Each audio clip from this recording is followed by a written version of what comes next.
Good evening, folks, family, friends, loved ones, enemies, frenemies, wizards, witches, muggles, mudbloods, people of Middle Earth to another special post-game edition of Disguised Coverage. I'm your host, Anthony Prohaska. Find me on Twitter at pro__ant. That's pro, 2 underscores, A-N-T. Give me a follow on the old Twitter. Give me a follow on the TikTok as well. Same exact handle, pro, 2 underscores, A-N-T. For the second week in a row on a Saturday, I am joined by Mr. Kendall Mirsky. And much like last week, Kendall, where we did the Bills post-game after week 1 of the preseason versus the Indianapolis Colts, we're back here after week 2 to do the post-game following this Denver Broncos game. And I don't know, what to talk. There's just a lot of good things. I just don't know what I don't know. Again, this is the second week in a row. I don't know what to do with my hands. I don't know what to do. There's just a lot. It's a lot, and it's all good, which is a good thing to have, but there's a lot. Yeah, there's a lot of good things to talk about. Really, no one really had a bad performance. I'd say most people that didn't play well just played kind of level to what their expectations are. And that's not necessarily a bad thing. You know, everyone at the very least held their own. And obviously it was just a massive team effort. That was just an overwhelming victory that I wasn't necessarily expecting. That being said, the Bills were playing their starters for a portion of the game where the Broncos were not. So you kind of get that initial jolt in the game, that early jolt in the game to help out. But it still carried on beyond that. So I think that's what it was. Even when it was 2s versus 2s and 3s versus 3s, it was still heavily favored for the Bills and heavy advantage to the Bills, almost to the point of I just kind of, not to take away from the Bills, but I suddenly just started thinking as midway through the game, I was just did Denver care at all today? Because when you see a game that's that lopsided, at a certain point, you kind of have to look to the other side and be nobody should be getting blown. I don't care if it's preseason or not. You don't really see that. And I was just what is Denver doing? It was just so lopsided. Everybody, I made a joke at halftime that I tweeted out of first half analysis. And my analysis was just everyone looks great. That's it. Everybody was just fantastic. And even the people who were just meh, they were meh because when you juxtapose them with other performances, everybody was looking great. And a quick question for you before we start to dive into the position groupings and everything here. When you have this many good performances, because this is something I noted during the game, when you have this many good performances from everyone, it's good, but it also doesn't really do much to separate players from one another as you try to make roster decisions, the wide receiver group, for example, when we're going to break it down by position grouping. If anything, it's more muddied now than it was before today because the top performers continue to play that way. Guys at the bottom played well as well. And now you're just sitting there when you have this many players that play well, that separation, from a team perspective, it's oh, great, but it reduces that separation. And it ironically makes the cut down decisions that much harder. Yeah, no, it's going to be impossible for those guys. I don't envy their position at this moment. I mean, luckily they only have to make 4 cuts, I believe, by Tuesday. Correct. By Tuesday at 4. That's huge that it's not the big number right now. I think it's ideal that big number is going to be after the 3rd preseason game because there's still a lot of evaluating left to do. Like you said, there's just not a lot of separation between any of the position group battles. You brought up wide receiver, tight end just got a lot closer, at all levels of the position. Really, it's just, there's so much depth on this roster, and it's awesome to see how neurotic and meticulous the front office is about building this roster out from top to bottom. It truly feels neurotic at times, but you saw what that outcome is today. It's just outstanding depth at all levels of the field. And I mean, we'll get into position by position, but yeah, it's going to be tough. It's going to be tough to cut down this roster.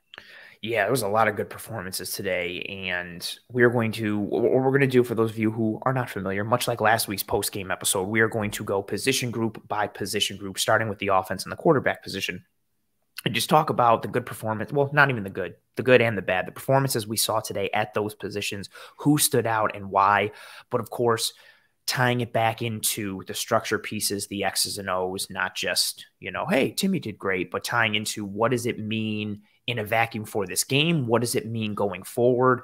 And really trying to put things in a perspective from a structural and schematic point of view and perspective when it comes to this Buffalo Bills team. It was a really good performance from the Bills today. And speaking of good performances, I want to mention the sponsor of the show, One Pie Pizza. Best pizza, hands down, in Buffalo, New York. I'm glad you appreciate that segue. That nice, smooth segue there. Hands down, best pizza in Buffalo, New York. Weekend times are perfect times for pizza, especially delicious pizza, homemade, blue cheese, cup of char pepperoni, fantastic cheese to sauce ratio, delicious sweet sauce pie, tons of terrific initiatives and drives that they do in partnering with the community, like partnering with Roswell, partnering with the Alzheimer's Foundation, partnering with the SPCA. Good people making great food and doing great things for the community. Get yourself some One Pie Pizza. You can find the online menu in the episode show notes here on YouTube or on any one of the podcasting apps or platforms you are listening to this podcast on. Get yourself some One Pie Pizza. You will not be disappointed whatsoever. Also, as we start to get in here, we got a lot of live viewers starting to roll in. I'm going to chill out and do what I hate. Drop a like on this video if you are here live with us. Please and thank you. It goes a significantly long way towards helping us to track and trend in front of more eyes and ears. While you are here on YouTube, please subscribe to Disguised Coverage. Subscribe to the Cover One channel. If you are listening on any one of the podcasting apps or platforms, please rate and review. Subscribe to Disguised Coverage and Cover One on those podcasting apps and platforms as well. If you are listening later, watching later, whatever have you, same thing. Drop a like, rate, review, subscribe. Thank you very much in advance. Again, it's corny and it's annoying, but it does a lot for sustaining us and continuing to allow us to do what we do here on this show, on this network. Kendall, let's start here with the quarterbacks. I kind of wanted to jump right into Case Keenum because so many people were like, last week he sucks and Matt Barkley should be too. But let's keep him on the back burner. Let's start with Josh Allen. He is on the graphic for this show. One drive, 3 for 3. 49 yards off the top of my head. If I got that correct, I'm going to be really impressed with myself. Let's see. Oh, 45 yards. I'm out. Have a good one. Yeah, I see it, man. 3 for 3, 45 yards, touchdown.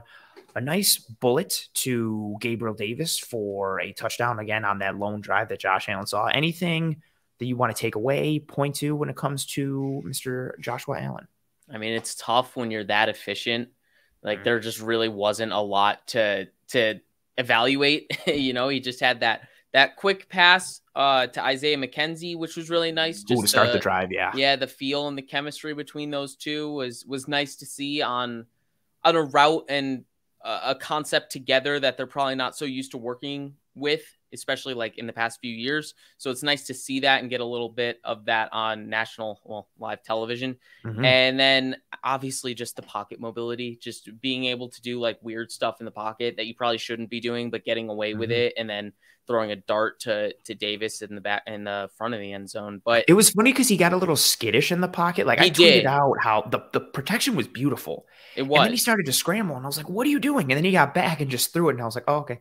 I mean, the interior did a fantastic job of holding the line of scrimmage. And yes, I think the tackles probably compressed on him a little bit. And he probably felt that. But they anchored and held. And they did. He didn't need to get as skittish as he did. But I guess I can understand from that point, he kind of wanted to get out from in between them because he felt like they could have both converged on him at the same time. So I get it in that way, but I also agree, like, he didn't really need to do that. But like I said before, Josh Allen does these kind of things and gets away with it because he's just a superior athlete. So, I mean, it's just nice to see him back to doing things we're used to seeing him do.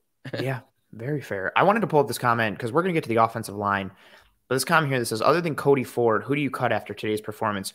Cody Ford played very well today. He was a notable O-line play. I know there's the kind of like general just blanket joke of like Cody Ford is terrible. Ha ha ha. He played well today. He had a couple pancakes and showed some physicality. It looked good pulling from the left side. I was going to say the mobility. Yes, we're going to get into that with the offensive line, but I didn't want to lose this comment. Cody Ford played well. And yeah, Josh Allen did his thing. I like how you mentioned the early dart to McKenzie. And you know it's good when, again, we don't know what the plan was going in with Sean McDermott. He was still coachy and gamesmanshipy when it was like, oh, the starters are going to play a healthy amount. But healthy amount is defined by him. It's arbitrary. He was non-committal on certain guys. But you go out, you see Josh go 3 for 3 for 45 yards and a touchdown. And he was like, okay, great, you're up. And then Case Keenum comes in. And a player who we talked about multiple times throughout the offseason, both on the show, both in the Cover One film room. We were happy and excited for the addition of Case Keenum to this Bills team because of what he offered off the field and in the quarterback room and on game day on the sidelines with Josh, and just his experience and poise and what he offers from the neck up when it comes to the quarterback position in the quarterback room. But what the flip side of that, we talked about the positive impact he could have on the field because of his experience and the high floor that he has as a quarterback.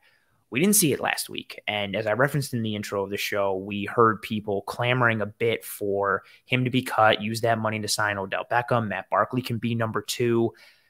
I think it is the exact opposite end of the spectrum for everyone today after his performance today. Case Keenum just showed up and he looked decisive. He looked much more comfortable in the offense. Again, I think it's helpful that when he first came out, he was still with the first teamers, both in terms of like weaponry and offensive line. So it's crazy how, quarterbacks tend to look better when they have an offensive line that can protect for them and they're not crazy pressured. And Keenum for the day, I just want to look up the stats. Not that we're not big raw stats people here, but 16 of 18 for 192 yards. 1 touchdown, a 129.6 rating. He was decisive. He was working. I think this was a big thing too. He was working multiple parts of the field. You saw him hitting outs on the intermediate. You saw him working the middle of the field. You saw working in the screen game and the underneath. You saw a really nice deep ball to Shakir when he got the defense to jump off sides towards the end of the first half. You saw him commanding this offense more. I think that's the bigger thing, more than just getting lost in like the raw stats, and then even the touchdown throw, which was nice to OJ Howard, which we're going to talk about when we get to tight ends. You saw more of a command and a feel, and I think a genuine presence from Case Keenum today. The Case Keenum that we saw today was the Case Keenum that we hoped for, and honestly, the one that we've seen flashes of during camp and heard about. You saw that, commander and game manager, not in a negative way, because I thought he made some, good chunk plays today, but you saw that guy who could command an offense today. Yeah, 100%. I'm going to hit this super chat here from Sophia. Thank you so much. Really appreciate that. She says, smash the like. Best post-game analysis team. Go Bills. Thank you so fantastic. much. Oh, man. Really appreciate that. She means me, not you. Oh, well, I mean, what does team mean then? Are you kidding me? Team is how you say Anthony in German. So that's what it is. I definitely agree with what you were saying, though, on the game managing point, like not in a bad way. Like he just felt very under control of this offense. He felt very comfortable. And I think that was something that you didn't see so much last week. It was just a fantastic bounce back performance. Like you said, all facets of the passing game. He showed, some quick passes when he saw that defensive backs were playing off and he knew he could get that quick check down. Patience at time to wait for that best option to open up. Some decisiveness to know not to wait for that option to open up and just take what you can get from the defense. But then, like, you go back to the game manager point, I feel like the biggest thing about this takeaway, or biggest takeaway from this game for him, was the poise. You saw so much poise from him, and specifically during that 2-minute drill, when things were going right until they weren't, and they just got penalty, and got backed up out of field goal range. But he kept that offense together and then ended up driving them down the field after those penalties and getting that touchdown to OJ Howard. Just a lot of poise to keep the offense confident despite some setbacks and keep them chugging forward. He had a great game, and I think it all stems from that poise, just comfort in the offense. And not to overshadow Barkley too much, I think he did what Matt Barkley does when he came in with the threes, and it was helpful for him that he was, on the field with the greatest running back of all time in Raheem Blackshear. So he could just hand him off the ball and dump it down to him whenever needed. But, Barkley was Barkley. I don't want to spend a ton of time getting into him because we spoke about him last week. And I think today was another.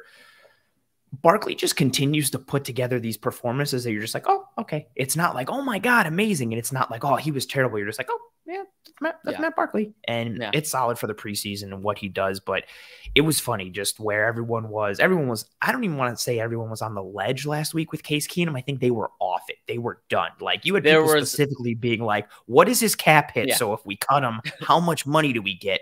Like people were ready to just shuck him off the ship. And yeah, he comes in today. I think you nailed it with the poise. You saw that person who, and they spoke about it on the broadcast, that specific idea of, knock on wood, if anything were to happen to Josh, Case Keenum is the one coming in with those starters. So you need to get him comfortable with those reps. And yeah, he came in on that first one. And I don't remember if it was play action or not, but he hit that shot to Diggs on the left side on that corner route and just dropped it right in there over the corner and almost like a honey hole shot a little bit. It was a real nice throw. And then you saw him just start to work everything and look real good. So very solid day for Case Keenum, I think solidifying that QB2 spot. And again, his value to this team is from the neck up, what he's going to provide in the quarterback room during the week and on the sidelines with Joe Brady and with Josh Allen on Sundays. But it's nice to know that he can, still execute on the field at some capacity. It's an added bonus. Exactly. And that's what you're looking for. And he performed admirably in that role today. Yikes. Running backs. Murky with this position group. Devin Singletary comes in and looks fantastic. James Cook comes in and looks fantastic. Zach Moss comes in, looks fantastic. Let's start with Devin Singletary because for the true first team offense, even when Josh Allen came out and Case Keenum came in, you still had the rest of the first teamers for that game, offensive line and weaponry.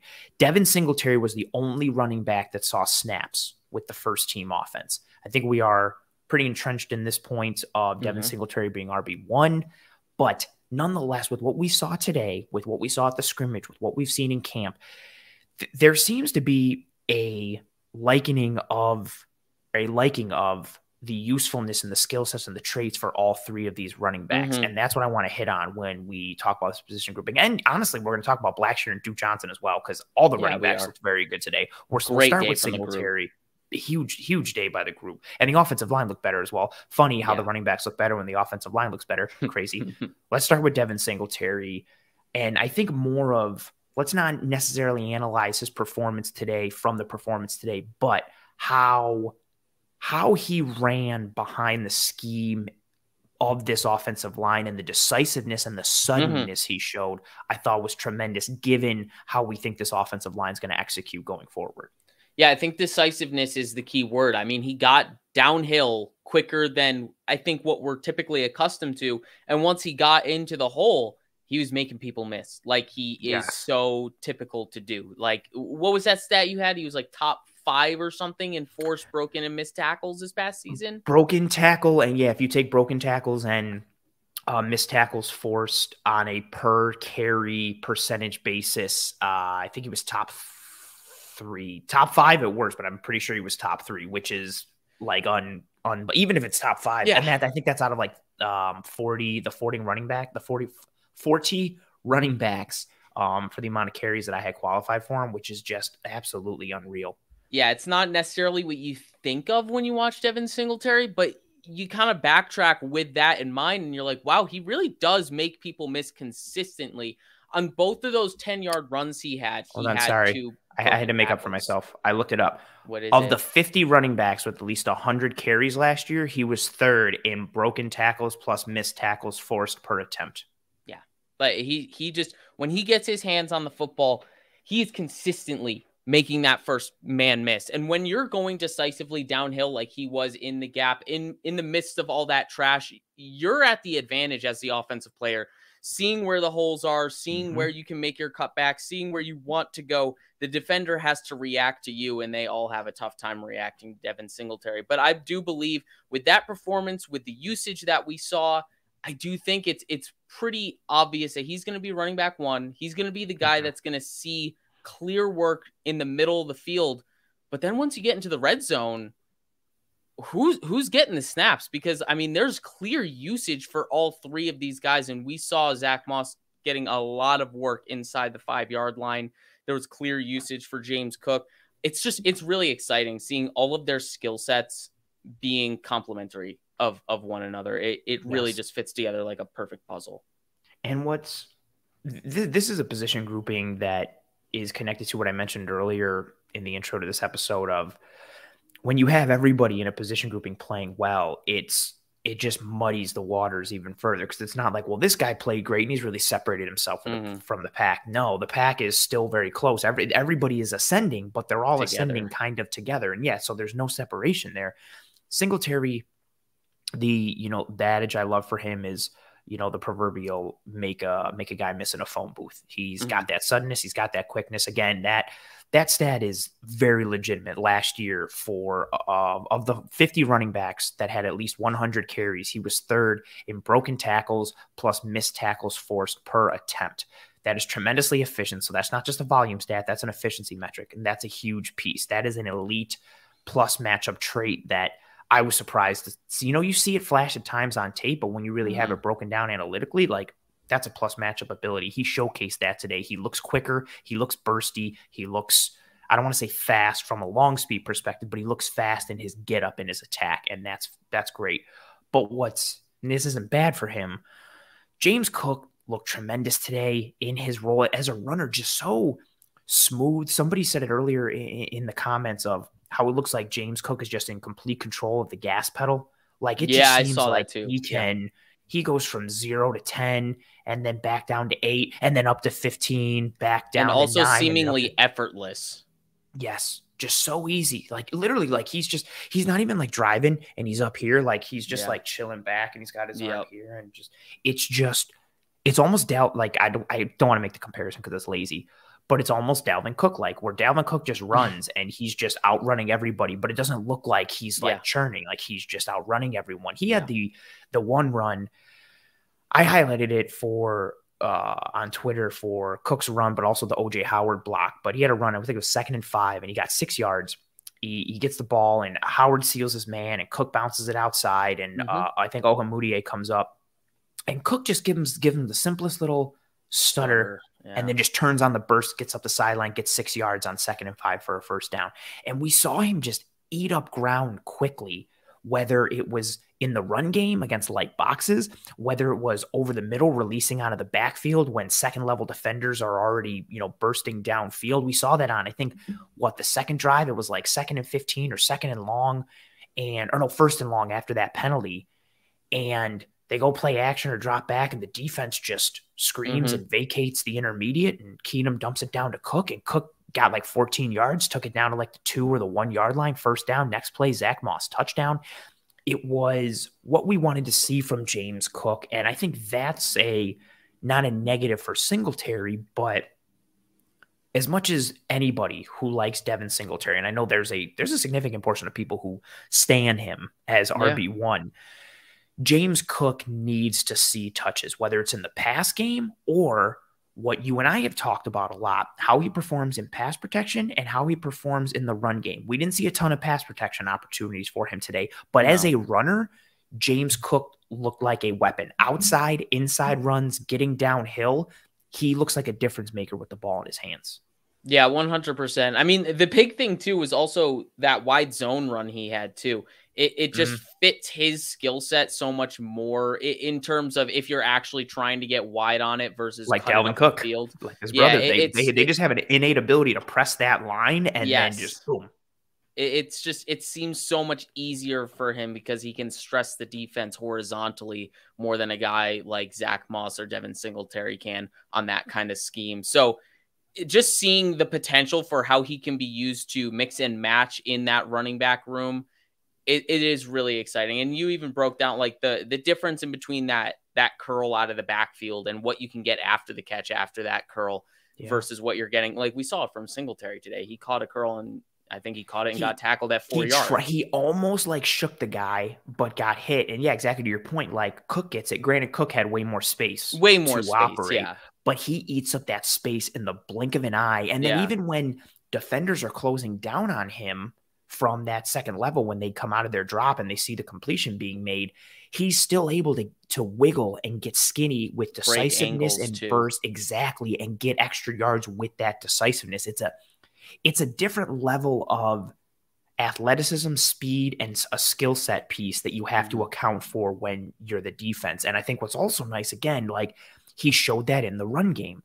We're seeing somebody who just looks to be that chess piece that we've continued to talk about. Because again, this is the different in benefit. It's Devin Singletary, even if Singletary and Cook are even as runners, right? Or even if Singletary is a slightly better runner of the football and better running back than Cook. The bonus is You can take James Cook and motion him out of the backfield. Like, you can come out in a gun set, right? And Cook is there in the backfield with Josh Allen, and the defense can be thinking like, oh, okay, it's a run.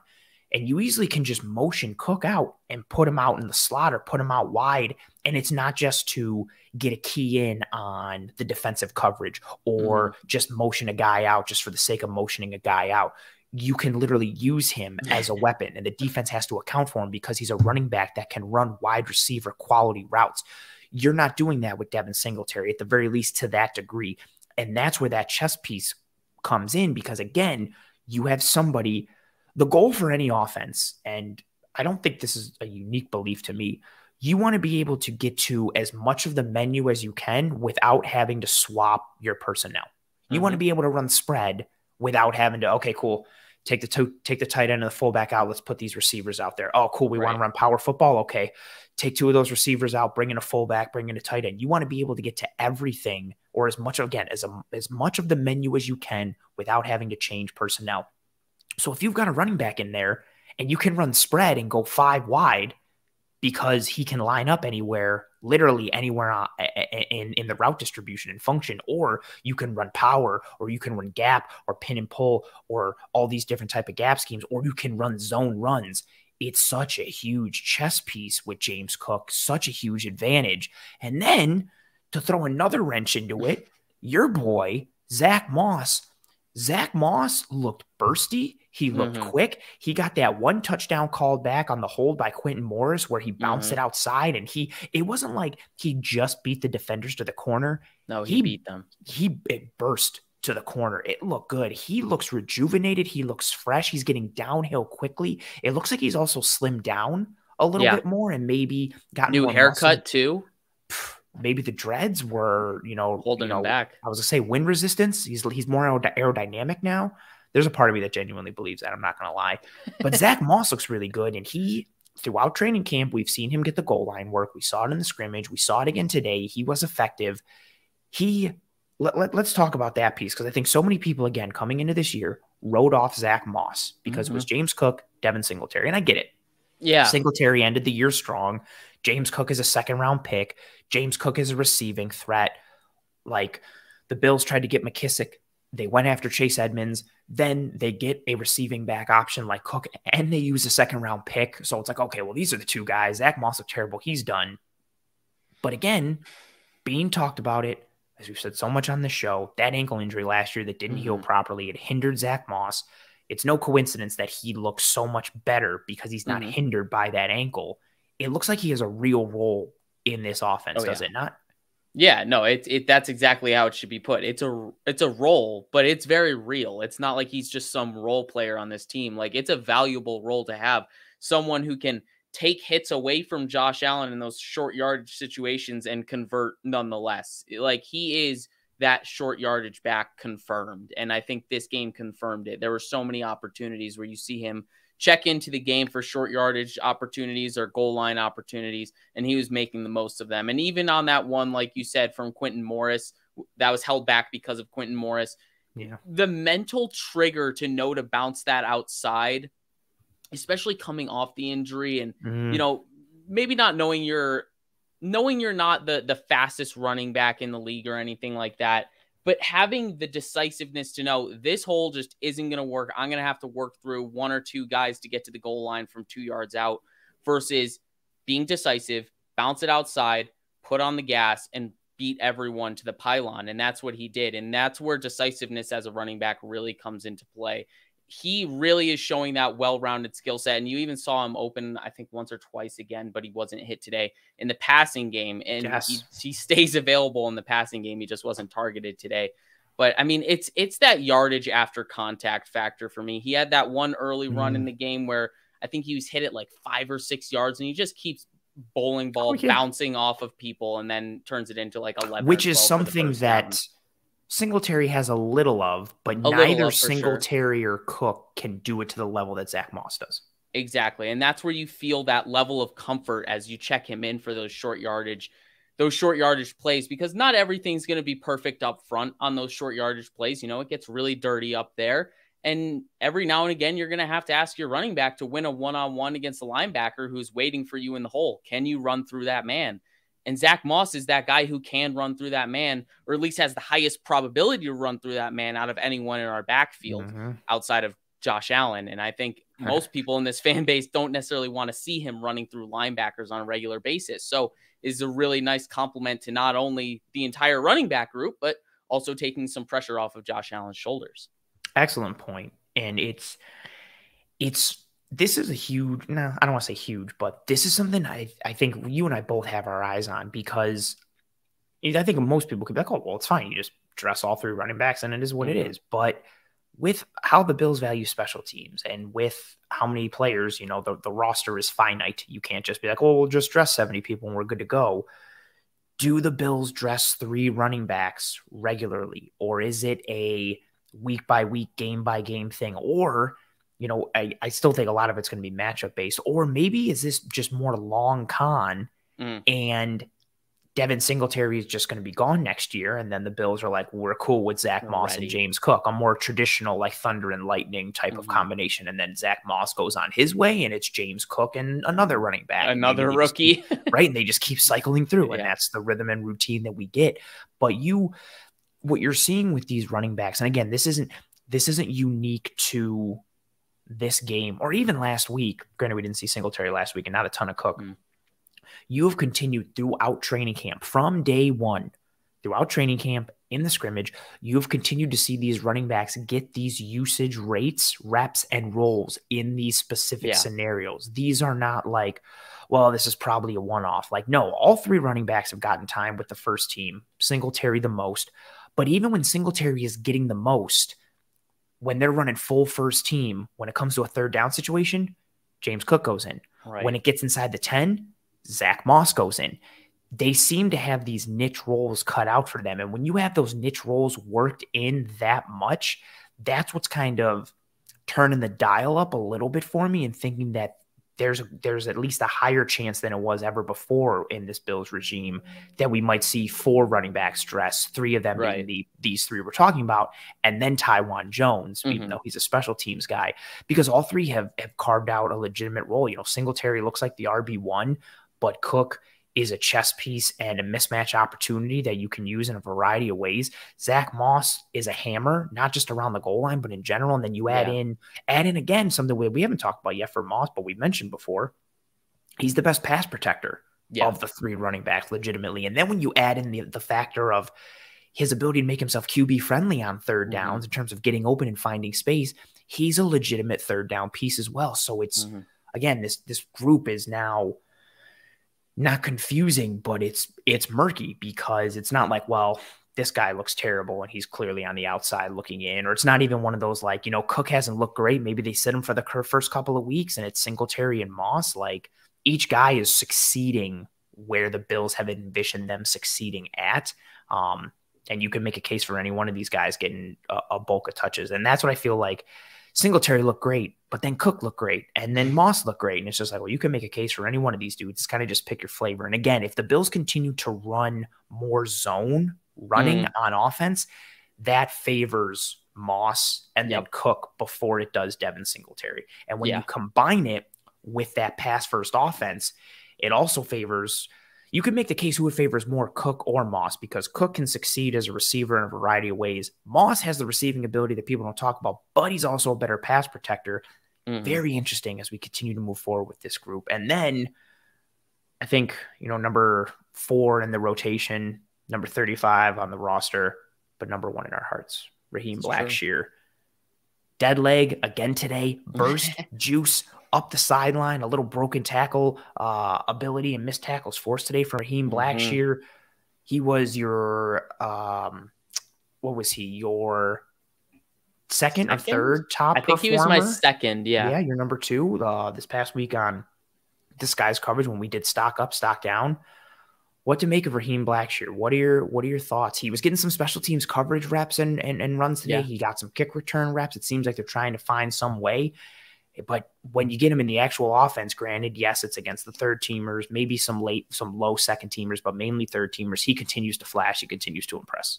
Yeah, he stays trending upwards. I mean, he had that 18-yard run right off the bat I think that was his second touch of the game. 18-yard run, bounces it to the outside and just beats everyone and breaks all the angles.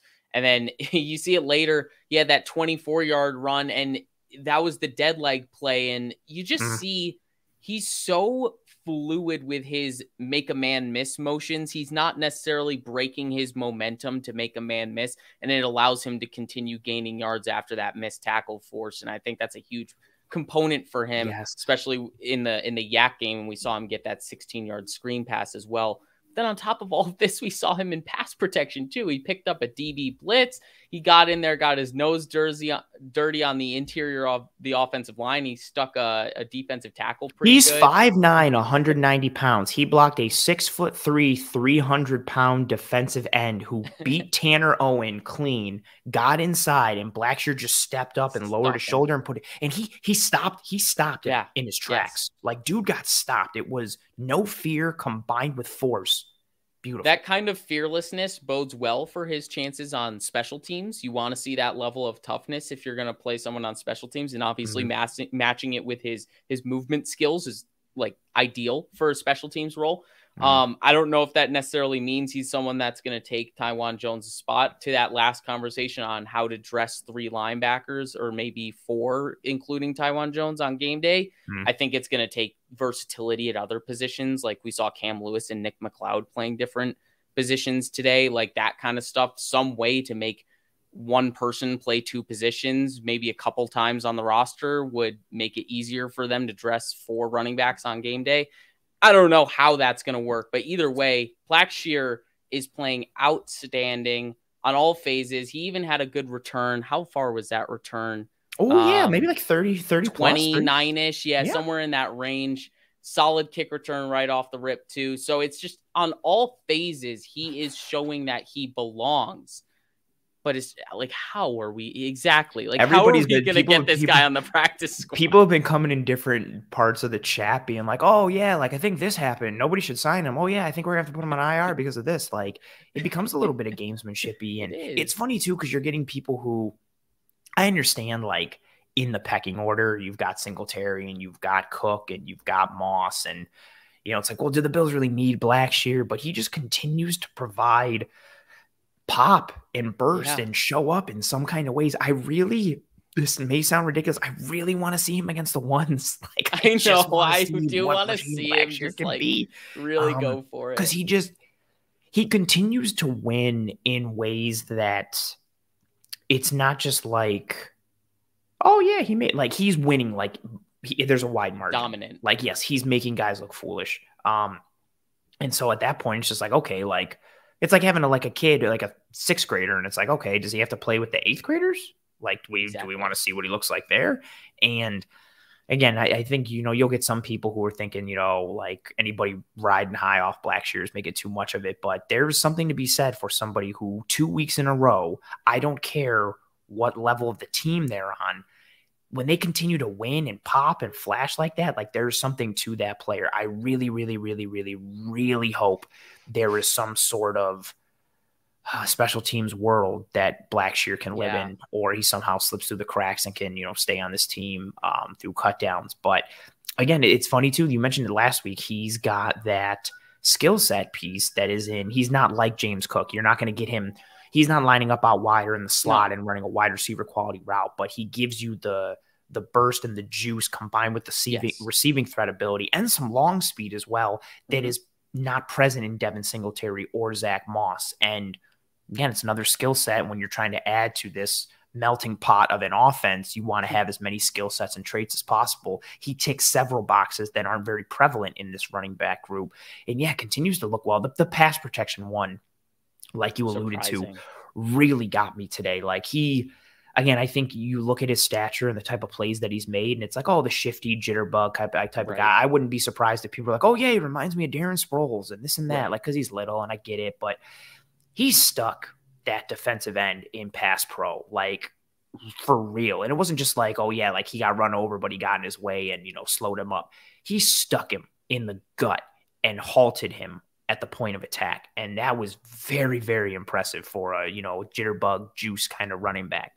So big time performance from Raheem Blackshear again. And, if the starters probably don't play a lot next week, which I would imagine we're not going to see that, maybe he gets more burn in the second quarter, maybe even into the first, and we start to answer those questions a little bit. I think for sure he's surviving roster cuts this week, and then continue to see him moving forward. It's very interesting for him. Let's move on to the tight ends. I'm going to start with O.J. Howard.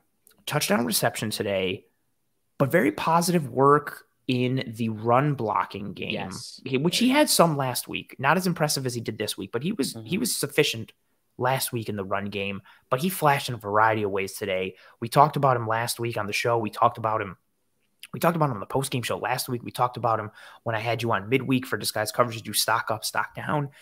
And we talked about him being kind of a stock down guy just because we're not seeing what the expectations had hopefully, presented for him. Where are you on O.J. Howard right now after today's performance, which was significantly better than last week?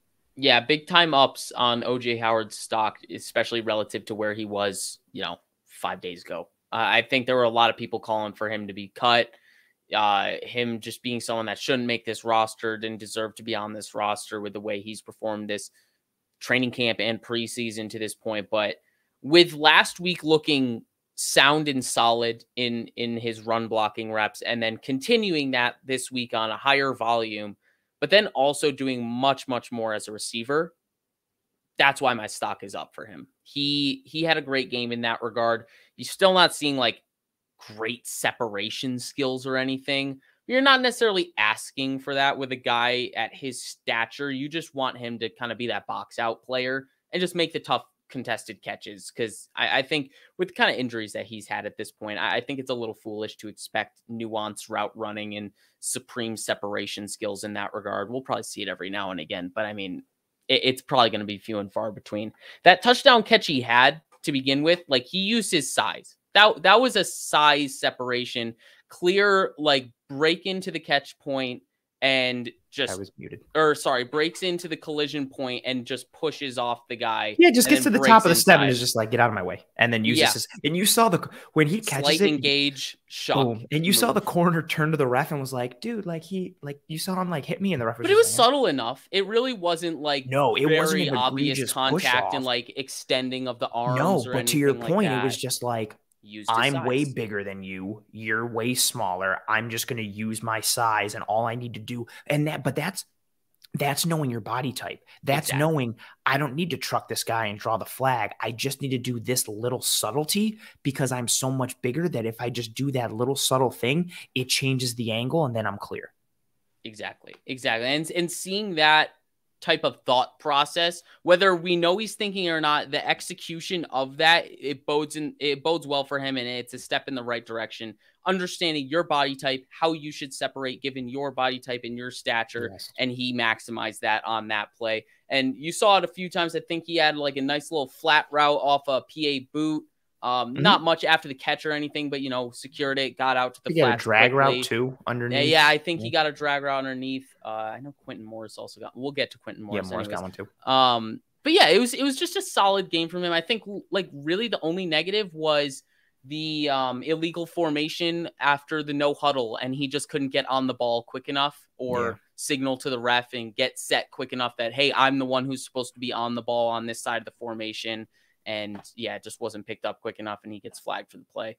But that was really the only negative from him. I thought he was really good in run blocking situations. He had a good pass block early in the game too.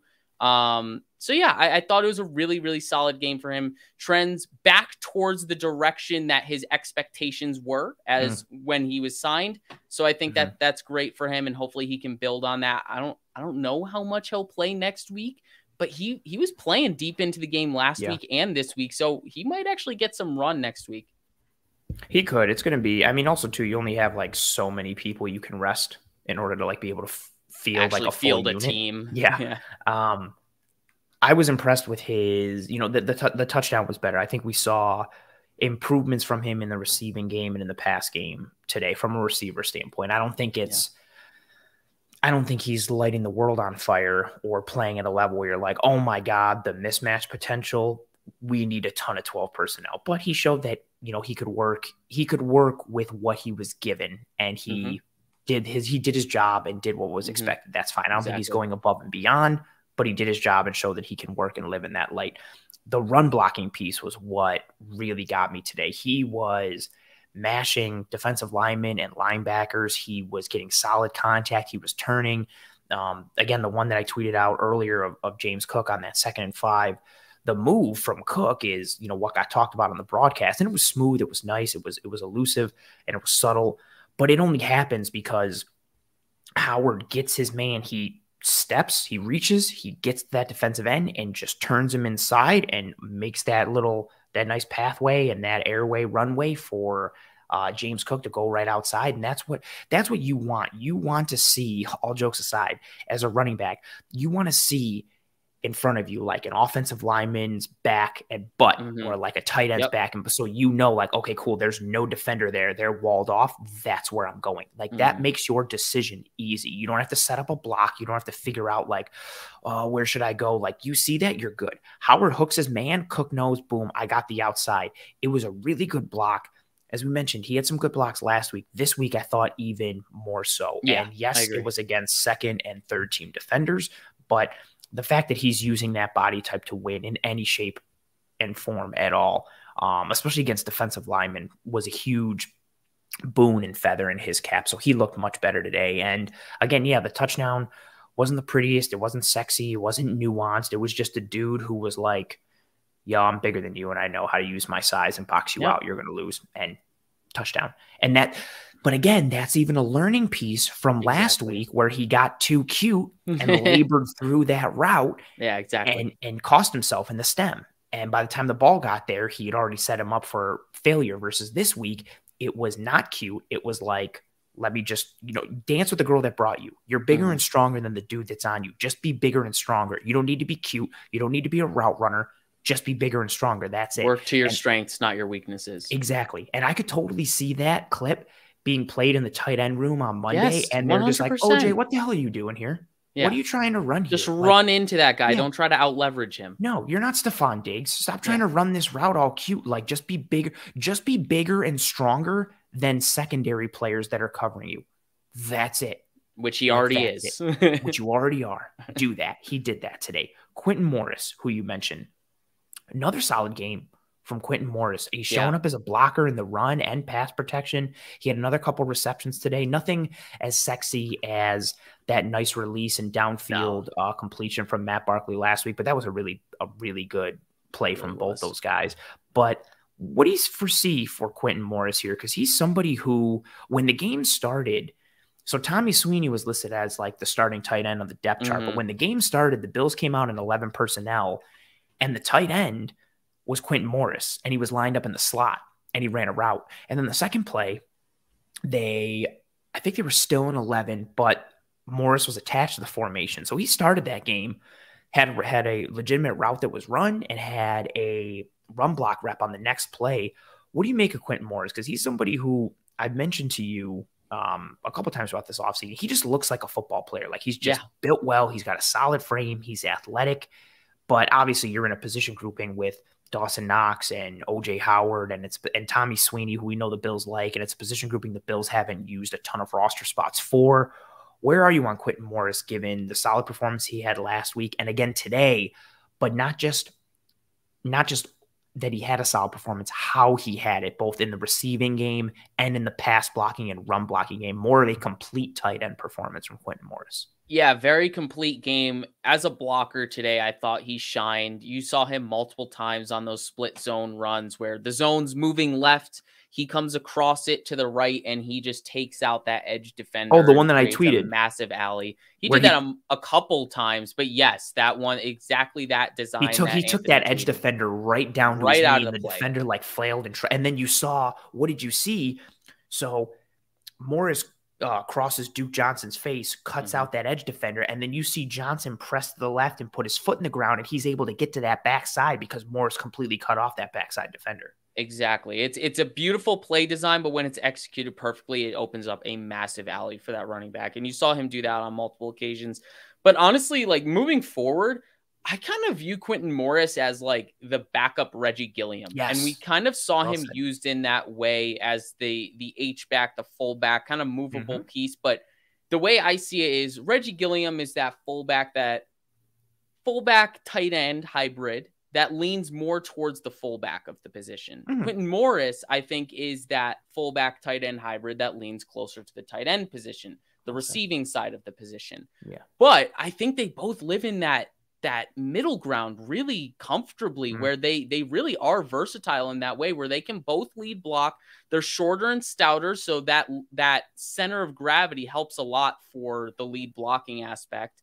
But they can also get out and run routes into the flat. And as we saw last week, Quentin Morris ran he had that nice release off the line of scrimmage and that caught that nice fade ball. So I think there's a little bit more receiving potential and upside to Quentin Morris, but seeing what he could do as a blocker today was very, very reassuring to me, to know that there's more to his game than just a transitioned wide receiver who's trying to make it as a thicker guy at tight end. You can really see he's making strides to be more and more physical. And the Bills found a way to kind of optimize that at a position of H-back, what they kind of created in their offense as that fullback piece. So I think it's a really nice spot for him. I don't know if he can squeak out a role on this roster, but I'd like to say we could get him onto the practice squad. And he's a massive backup piece to Reggie Gilliam. I don't think you're missing a beat too much if you're stepping down from Gilliam to Morris. It's obviously, I think we all can agree that Gilliam is the better player, and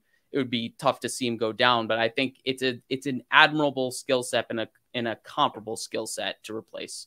Absolutely. I got to pause because Jowl made an awesome comment. We got 321 people watching this. We only have 19 likes. That's wild. This is extremely disappointing, everyone. Again, only We're like getting if you genuinely like. We are getting ratioed. Please drop a like on this video. It goes a huge way towards helping us to track and trend in front of more eyes and ears. Thank you so much for calling this out. Yeah, please, if you would be so kind while you were here, please drop a like on this video. Please, please, please. And thank you.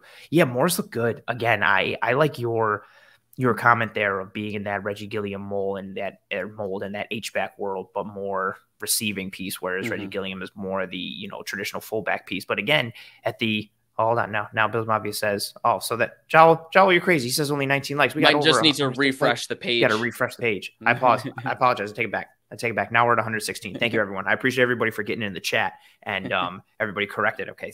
Thank you. I was going to say, I was like, man, that's crazy. That's a lot of views. Yeah, that's like a lot of views for no likes. I like Pete's comment here, though. He's like, yeah, definitely hit the like if you haven't. It's a big deal. It is a big deal. Thank you, Pete. Appreciate that. What's nice with Morris is he is on that. Paul says he can only see 25. What's going on? I can't, you know what? I can't keep doing this. I can't keep doing it because I'm going to get too lost in it. It's nice with Morris. He's another one in the motion of not positionless football, but having somebody on the field where you can get to everything without having to change personnel. If he's somebody who can run routes, then that's awesome. If he's somebody that can also block, that's even more awesome, because now you can run the ball and you can live in the spread world and you can live in the run world in a variety of ways with somebody who does not have to leave the field. And he or Reggie Gilliam, exactly your point, they're used more in that F role, that move type of tight end kind of role or fullback type of role, however you want to label it. And it's very interesting to see where I think he and Gilliam, I think, is set. But Morris has raised his game. I think he's closed the gap with O.J. Howard. And I think the Bills staff, and I think a lot of Bills fans, want O.J. Howard to be the thing. I think they want him to be the piece. But I really like Quentin Morris. I'm not saying I like him more than O.J. Howard, and I'm ready to cut O.J. Howard, but Morris keeps flashing in a variety of ways. But O.J. Howard did himself a lot of good today with his performance. I do think the Bills are entertaining that thought, though. I think with the amount of, Quentin Morris that we're seeing to this point and the amount of reps that we're seeing shared against the same level of competition between Morris and Howard, I think they're definitely entertaining the idea more than some people may be comfortable, or I don't know, maybe people are rooting for that. But either way, I do think it is an entertainment in the Bills organization. They do like him. And solid day for him today. Let's switch to the offensive line now. I want to start with Actually, let's start with the starters because we got the majority of the starters today. Spencer Brown is still working his way back, but who knows at this point? Maybe Quessenberry is the day one starter on Thursday night against the Los Angeles Rams. But either way, we got a lot of – hold on, time out. I want to – Paul, you thought Quentin Morris looked horrible today? Really? I would like to know why. I thought – Yeah, I thought he was fine. I thought blocking he was good. I thought maybe he really didn't do much as a receiver today. Like from my memory, he only had like that one drag route catch for like 12 or so yards. Yeah, he had the one, over the middle, the one on the Blackshear block. Yes. On that defensive lineman. Oh, interesting. Paul's really down on Morris. Yeah, I didn't see all that. I thought he looked good didn't either. Run blocking and pass protection. I'm definitely going to be watching him again on all 22 because I think he's trending in the right direction. So I'll be able to double check. I thought he had a good day today. Let's start with the offensive line. I was really impressed with Roger Saffold. Quessenberry, again, let's all put it into context. You're playing against 2s and 3s, and it's the opposite of the Colts game from last week where it was the 1s against the 2s for the Colts, and now it's the Bills, their 1s against the Broncos, 2s and 3s, and so on and so forth. But let's talk about, I want to lead with 2 left guards, unless you have somebody you want to, talk about else on the offensive line. But Roger Saffold with the 1s and Cody Ford with the 2s.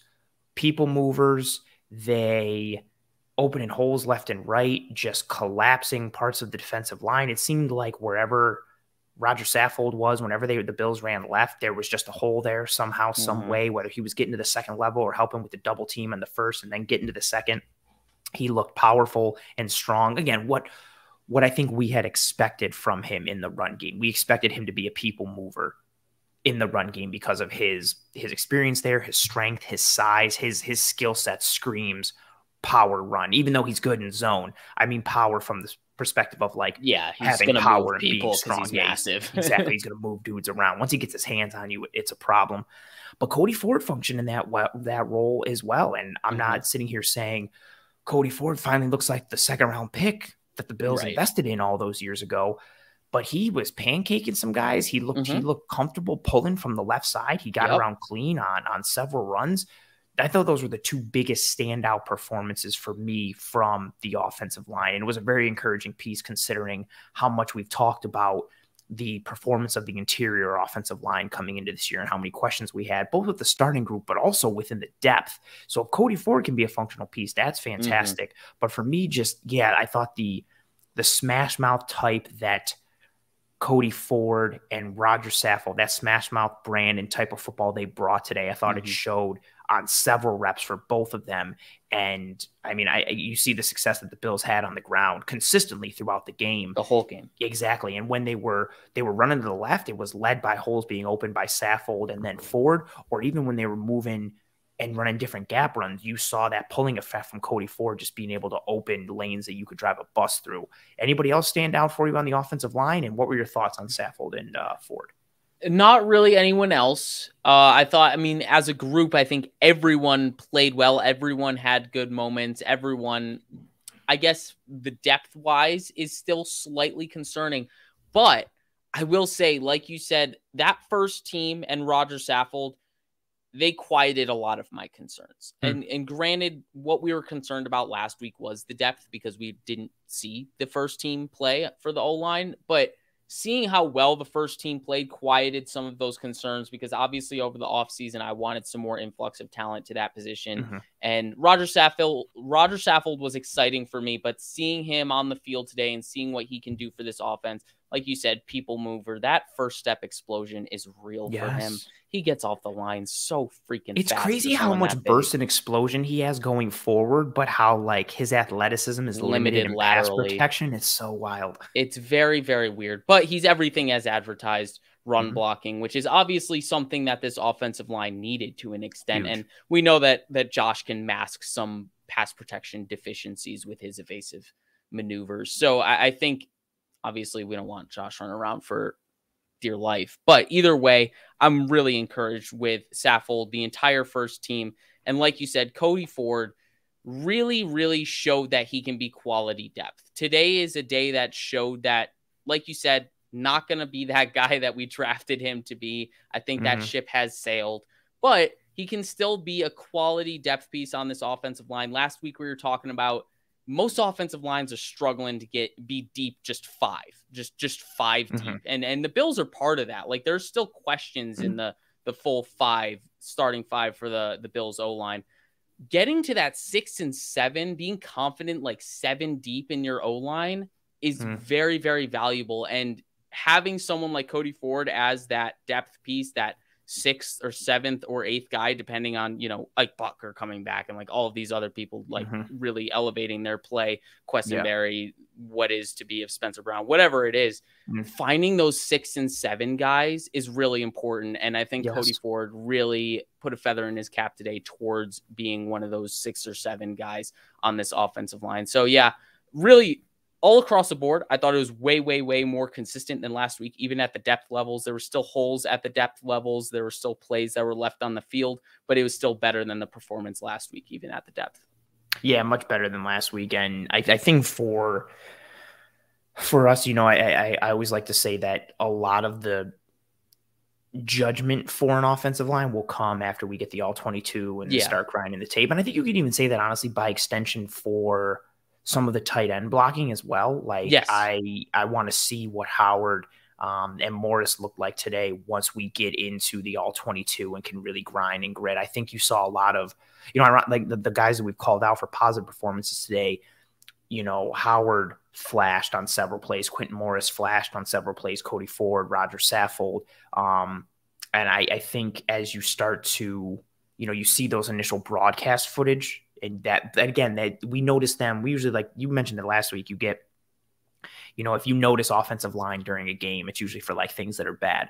But we notice things today for positive performances. The all-22 tells the most. That's how you can really discern, okay, who was which player's assignment, who are they supposed to go for, what was going on this play. You can really get a better holistic view. But right now, initial reaction, so much better than last week, where we were sitting there after the Colts game and saying the same thing, like, we'll wait to see the all-22, but right now, not great. It's the opposite this week. We're still waiting until we see the all-22, but I think if you're confirmation-based more. Yes, it really is very encouraging to see the play of this offensive line this week. And again, I think you have to include the tight ends in that blocking perspective.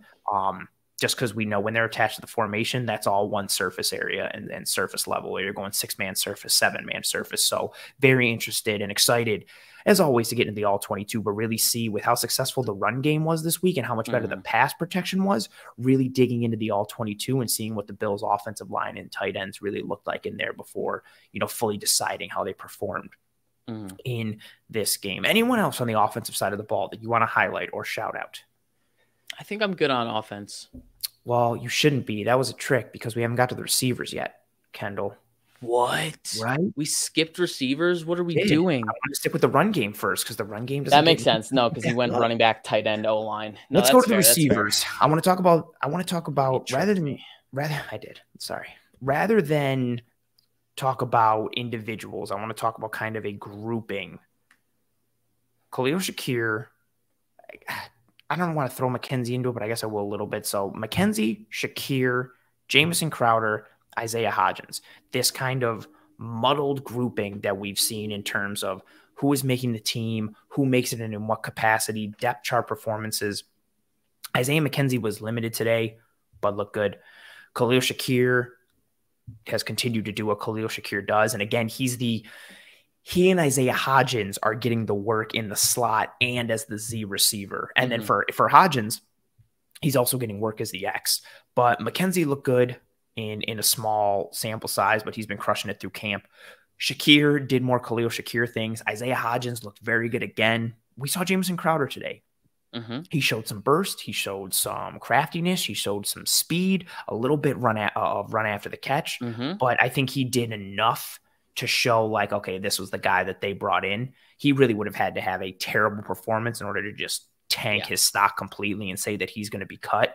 Where are you with this wide receiver grouping? Because this one, similar to the running backs, is another group where everybody just keeps like raising their game and nobody's separating. I think people are still separating from Crowder potentially, but Crowder's track record and ability today, like, he's not someone that I think you're going to cut unless he gets completely outshined, and I don't think he's getting completely outshined.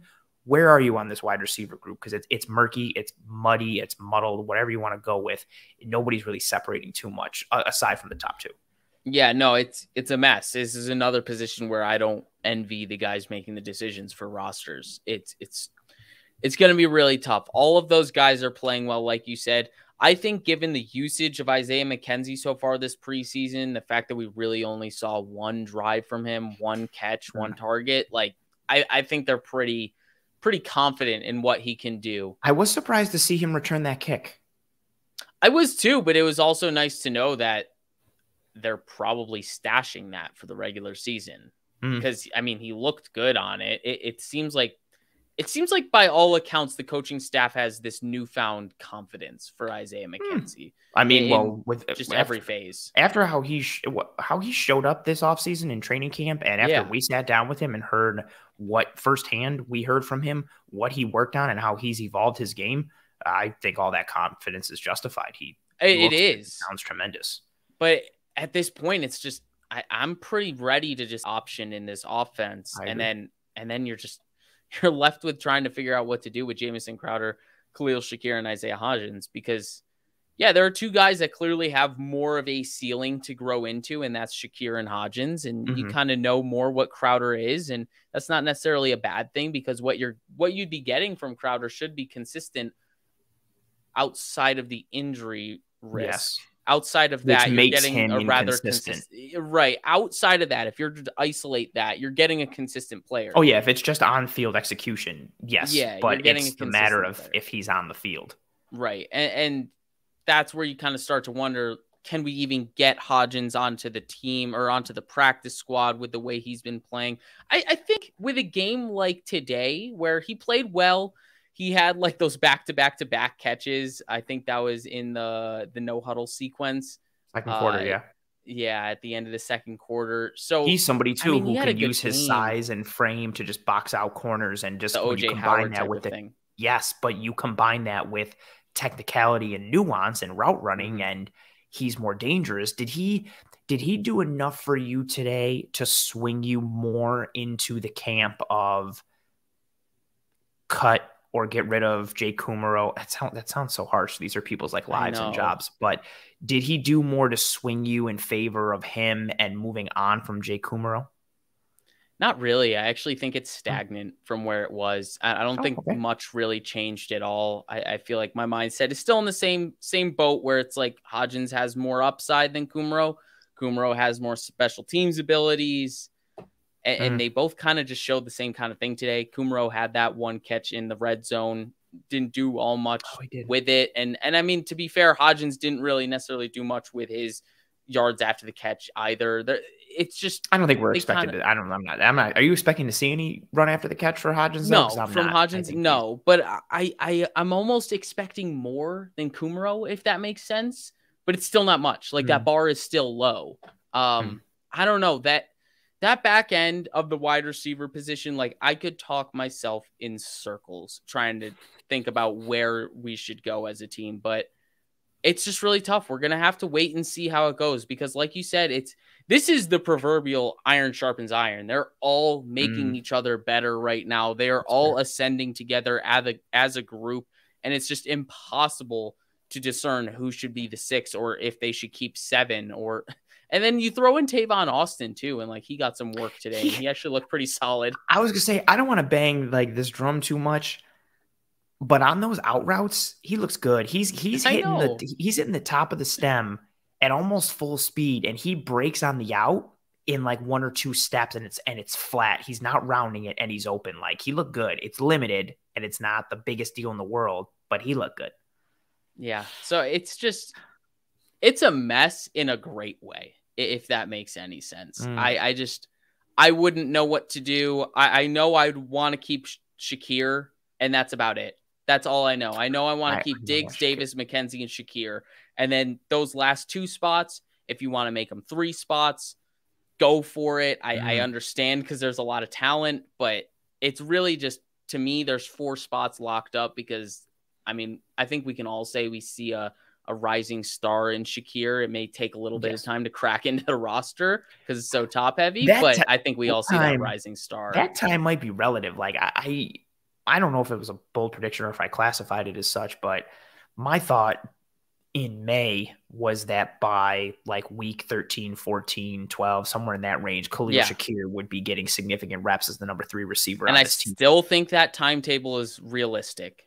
I agree. And honestly, I think there's a chance it could be sooner. Like he provides you, again, it's the alignment potential that he gives you. You are not taking Isaiah McKenzie and lining him up as the Z. You are not motioning him in and attaching him to the formation or hipping him off the tight end and using him as a lead blocker inside on a run play. You can with Khalil Shakir. We have to see Shakir do it consistently against the ones for other teams. But man, I think Shakir has done a lot for himself and for, his game and his career potentially already as a rookie and seeing what he could get. Hodgins is very interesting to me. I don't think he had the sexiness to his game that he did last week. No. But he had another solid performance. It was interesting to see him get more special teams reps. It was noted multiple times on the broadcast. I noticed it as well. I was kind of counting, but he didn't really do anything special teams wise that was like, oh, great, like what an awesome play. Like this is a guy who can contribute there. So again, to your point, like similar to the running backs, although I think we know who's making the team for the running backs, the wide receivers just everybody continued to play well again today. And as everybody continues to play well, it makes that decision of trying to figure out it's like who played the least well and in what way, and then who do you cut or who do you move on from? So very, very interesting for this wide receiver grouping as we continue to move forward here. And now let's move forward to the defensive side of the ball. Let's start with the defensive line. Who do you got for your call outs here for the defensive line? And what were your thoughts overall on the rotation today? I feel like the people I'd have to call on are probably Basham and Epinesa. I didn't notice a whole lot from the thought. Daquan Jones is 92, right? I didn't even look that up. Yeah, he played Daquan early Jones, on, not a ton. Yeah, he looked good. He looked like he had heavy hands, good pop off the line of scrimmage out of his stance. Definitely got some push, like initial push. You can really see that. Stood up well against double teams, strong at the point of attack. All the stuff that was really touted. All the things. All of the things. All right, we're moving on from all of the things. Boogie Basham and AJ Epinesa, I thought they both look like they're turning a corner into they're supposed to be beating twos. And I think the idea for them this entire time is that they're really good for being backups, being second round draft picks, both of them. They should be beating twos consistently. And I think they're getting closer to that. We saw it from AJ Epinesa a few times. We saw a couple pressures. We saw a pass deflection that was called back from that Elam face mask. Good pass rushes where we saw the one where he had the chipper and then he got chipped by the tight end and then got his face mask the hands to the face and he still rushes around it and gets pressure on it. Force a hit on a quarterback to force an incompletion. That play was also called back. That play as a whole was also such chaos from my perspective from the refs. So Epinesa gets face masked, which should have been a penalty. But then as Epinesa gets through to the quarterback, he literally clobbers Josh Johnson in the head with his arm, which also should have been a penalty. And I was like, what are you guys doing? Like, you guys aren't watching anything. There should have been flags for both of those. Whatever. I guess let him play. Yeah. But those were I was going to yell because I thought, of course, he's going to get flagged for roughing the quarterback, even though he got literally his neck is here. His face is up here with how hard he got grabbed. But that's been his whole thing. When he's winning, it's with hand technique, get off, and relentlessness. It's not always the cleanest or the sexiest, but he just works and he grinds and he gets 100%. There. Yeah, 100%. So I thought he looked good and trending in the right direction. And same with Boogie Basham. There was that one bull rush where he just absolutely knocked his guy back, and it kind of took him a little bit too long to get out of that bull rush and start getting back downhill. Quarterback did get rid of it early, and then Dane Jackson had a good breakup on that play in the red zone. But he also had another hurry later in the game. I believe you put this one on Twitter. Got towards the quarterback, free lane to the quarterback, let the quarterback roll out to the right. He was on the left side of the line. He shut the tight end and got out. Yeah. It was unfortunate to see him let the quarterback roll out to the right side. But, I mean, good job to get the quarterback off his feet, out of the pocket, and just get him on the move and make a tough throw. And I believe that throw was also deflected by Dane Jackson, who we will be getting to because I thought he had a good game. But I really like to see that those guys are trending in the right direction because those are both second rounders that I believe have fell short of expectations according to the fan base and according to myself. So it is nice to see that they're taking headed of Von Miller's advice and all of his teachings and tutelage. So that's really nice to see. And then Shaq Lawson just had a great game, like just all around, like run defense wise, really tenacious as a pass rusher this game, kind of similar to that portion of relentlessness on AJ Epinesa. That's more Shaq Lawson's game too, but probably less of like that hand usage and technique side to things. He can do that stuff, but you kind of see him working through blockers with that power and relentlessness to get to the quarterback. So we saw that a few times, but there's that one play in particular where he ID'd that screen as he was looping on the stunt and just blew up the screen pass immediately, just kind of knocked the running back out of the play. And they couldn't complete that for the life of him. I thought Shaq was all over the place. He got a lot of reps, so that obviously opens the opportunity to make more plays, but I thought he did really sound with those reps and really proved why he's that run defender who sets the edge for this defense. He did that on multiple occasions this game. I echo a lot of those thoughts. I think Basham flashed for me, but I don't think he had the game that Epinesa and Lawson had. Lawson was it wasn't to that level. I agree. Yeah, that's fair.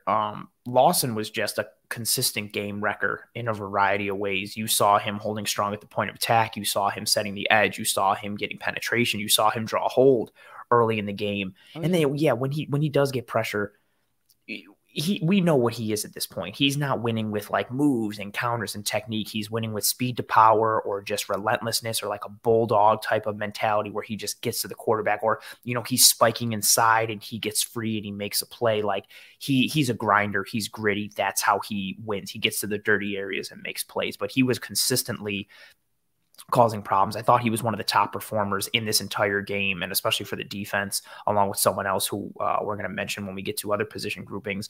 Yeah, I thought Shaq Lawson had a tremendous game. And again, in the role that we want to see from him, you are looking for these rotational pieces, which you saw it in the Bills defensive line today, that consistent line change type of mentality, almost like it's hockey, like you were just swapping guys in and out to keeping everyone fresh. So that way you can continue to run everyone 100 miles an hour. And then when they start to crank it down a little bit, you sub them out for somebody else who can go at 100 miles an hour and you just keep that rotation going. And in order to do that, you have to have guys who are versatile enough, but then at the same token, you want guys that have the ability to match up and be used in different ways. And I think Shaq is holding true to that niche role that we envisioned for him when he came onto this team, which is setting the edge, functioning in the run game, whether he's in a traditional, 5 alignment or a 4-eye or kicking down inside, maybe even a little further. He is a problem for offensive lines when it comes to the run game. Shaq looked good today.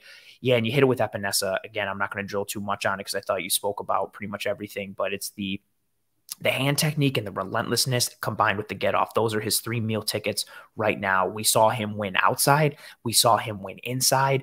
I also think what's encouraging for Epinesa, he's showing up more in the run game in a positive way. He is collapsing sides of the offensive line. He's moving tight ends down. He's winning consistently in the pass rush and in run defense against tight ends, which is a huge piece. Like those are guys you should be beating if you're a strong edge rusher. He's beating tight ends. And even against offensive linemen, he's holding up well against the run. And then obviously in the pass rush, he had some up and unders today. He can win outside. He can hit that arc. He can come back in. Again, I don't think he's going to be the superstar level that potentially some people had hoped he might be. But even if he's just a quality 3rd or 4th guy in a rotation, maybe, if you want to make that's not the value you want from a 2nd round pick. I understand that. But given what Gregory Rousseau looks like he's on track to be, given the addition of Von Miller, just having quality 3rd and 4th and 5th guys in the rotation, that's a positive thing. And I think I would also argue 3rd, 4th, and 5th in a rotation in Buffalo holds more value here than a lot of other places. Oh, 1,000%, because the 3rd, 4th, and 5th are going to see way more reps here in Buffalo because of those rotations.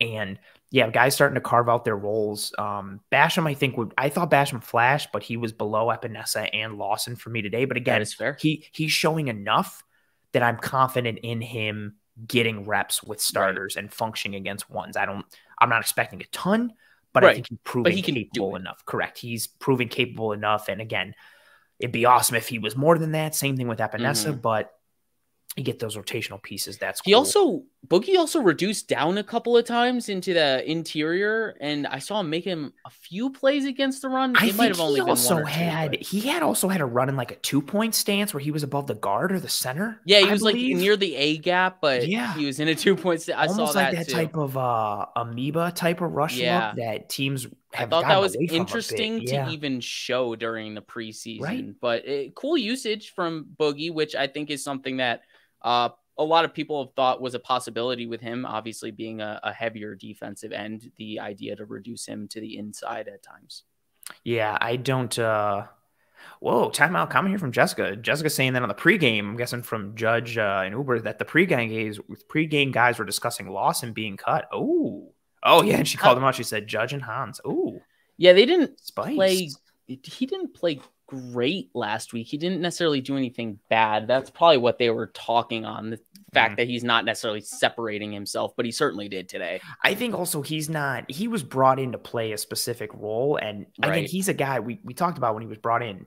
You know who Shaq Lawson is. Like, you don't need to necessarily play him to figure out what he is. The only way he's going to get cut is if someone else proves they can do what he can do. And I don't think anyone else is proving that. Like, he and Gregory Rousseau are two really good run stopping defensive ends. But again, for better or for worse, he is what he is. He's not going to be better than that. I don't think he's going to be worse than that. He is what he is. Which is why I thought he didn't get as much burn last week. And I know some people were like, oh, he didn't flash and didn't show up. I thought he showed up in a couple run stops last week, especially near the goal line. But yeah, he didn't get a ton of burn. And I think a lot of that is because they know who he is and they don't really see him get that burn. Trying to evaluate other guys. Yeah, they were the highlights of the defensive line for me. I like how you mentioned Daquan Jones. I thought he showed up well in some double teams early. I'm excited to see this group go full tilt on opening night and really see those rotations. Moving to the linebacker grouping, not a ton of really, I think, standout play positively or negatively. I will say for me, a lot of highlights for this group were watching Terrell Bernard fit the run. It wasn't necessarily plays that he was making, but he was forcing cutbacks and deterring runs from happening because of his run fits and just being very gap sound. And we talk about all the time, anytime he comes forward like a missile, and he hits a lane and just mugs it and locks it off, and the running back has to go somewhere else. He did that on that one really nice Jaquan Johnson stop when Jaquan was in the box. I thought Bernard fit the run really well today. I don't think there's a ton. I thought Spector didn't look as good this week as he did last week. I thought took a step back for sure. Yeah, there were a couple completions he gave that I thought he was in good positioning with, and he just got beat by a good throw and a good catch. Isn't terrible. But much like last week, some zone coverage pieces where, he got out leveraged and put himself in a bad position and got beat on the inside. But I think from this linebacker group, nothing too much aside from, for me at least. I thought Bernard had another good game, not as flashy, just more under the radar. Andre Smith continues to pop in the preseason, much like he has in other years, continues to play well. Joe Giles Harris had a couple nice sticks. He's flashed several times. It's interesting how the depth has started to form out with this linebacking group, and how they're starting to play a little bit. But again, nothing I think to write home about, nothing to be too concerned about, just kind of baseline, okay, performance from the linebackers today. Yeah, honestly, the most I gathered today was actually from Edmonds and Milano. I thought outside of Giles Harris, I didn't really think the backups showed me a ton today. I thought Giles Harris was the standout of the group, made a lot of really significant place of field tackles, just right short of the sticks to gain or near the line. That nice one by the goal line when he put the shoulder. Actually, Spector got beat on the inside on that one, and Giles Harris just stuck him. Exactly. So I think he's probably the one to highlight as most significant game or most significant impact to the game or influence on the game. But I don't necessarily know what that's going to look like, because that back end of the linebacker battle is pretty heated between Spector, Giles Harris, what to do with Andre Smith and his suspension, all that stuff. So there's a lot of rotation in that area. So it'll be interesting to see who actually makes that final final 2 spots, I guess. And that's going to be massive for the 3rd preseason game. But in terms of the starters, I thought Edmonds and Milano started really, really solid. They obviously had their moments of rust, but they also showed exactly what they're there to do. Like right off the bat, Tremaine had a pressure that turned into an incompletion. Obviously, his length just causes incompletions when you're in a quarterback. I guarantee though that play happened and somebody was like, he didn't get the sack. Trash. Well, I mean, I'm sure anytime someone's that close to the quarterback, you want a sack. But I mean, he had an influence on the play and it turned into an incompletion. And a lot of that is because of his speed, his range, and his length to disrupt the quarterback and get him off platform. And then he made that rangy tackle on that screen play, which was shortly thereafter. Did have a missed tackle where he ran into Matt Milano, but that's kind of what I'm referring to on the rust. Like that was a good play from the running back. I was going to say, I didn't even not to give Milano or Evans a pass. That was a beautiful spin from Boone. Yeah. Like he actually looked really good today. He right off the race for Denver. Yeah, I thought he looked real good. Oh, we got to stop. We got super chat. I love that Jessica is calling Bale Inspector Babylon. This is fantastic. I should have called him Babylon. I'm disappointed in myself. Jessica says, actually, you know what? I'm going to kick this to you first, Kendall, because I know Babylon Inspector is one of your dudes, and he got a game ball from you last week in the film room. Talk about one, thank you for being here, Jessica. 2, thank you very much for the super chat. Thank you for engaging with us. And 3 or 4, depending on how you want to look at it, Kendall, the difference between Babylon Spector and Tyler Matakevich. What are your thoughts? I think the main difference is where their strengths lie, and where the this is a good answer from Nicholas. Babylon is an ancient city, and Matakevich is a special team starter, is a star special teamer. Good answer. I think the main difference is where their strengths lie in their skill set and where the coaching staff is most confident in those players. And I think for Matakevich, it's special teams. I think the coaching staff has a lot of confidence in his special teams ability. Obviously, he's a tremendous special teamer in tackles on special teams for like 4 years or something. I was going to say, I think like 3 years in a row, he led the NFL in special teams tackles. That's very real. You don't just fall into that. Like that's very real. So obviously, they have a lot of confidence in him for that. And as we've talked about the past couple of shows, every time he gets a chance on defense, brings the juice, brings the energy, and makes some plays. But I don't know if the team necessarily has the confidence or wants him to be playing defense in that way. So that's where it's just the complete opposite for Spector. I feel like they have more confidence in Spector to step in there and play in the defense. I think that's where his skill set would thrive more. Just kind of playing in between the tackles, analyzing everything, processing everything, playing downhill and physical in that way. Ideal prototypical size for a linebacker, but then maybe a shade deficient in the movement skills to be a special teams ace. And that's where I think you just tip the scales and it's just a little bit different where one is deficient, the other is strong and vice versa. I think that's fair. For me, I think a lot of it is skill set based. I actually think Tyler Matakevich is a pretty decent off-ball linebacker, like not even just a special teams piece. Like I think he can function for you in a pinch. I think they're different. I think Matakevich has more. Well, he's leaner.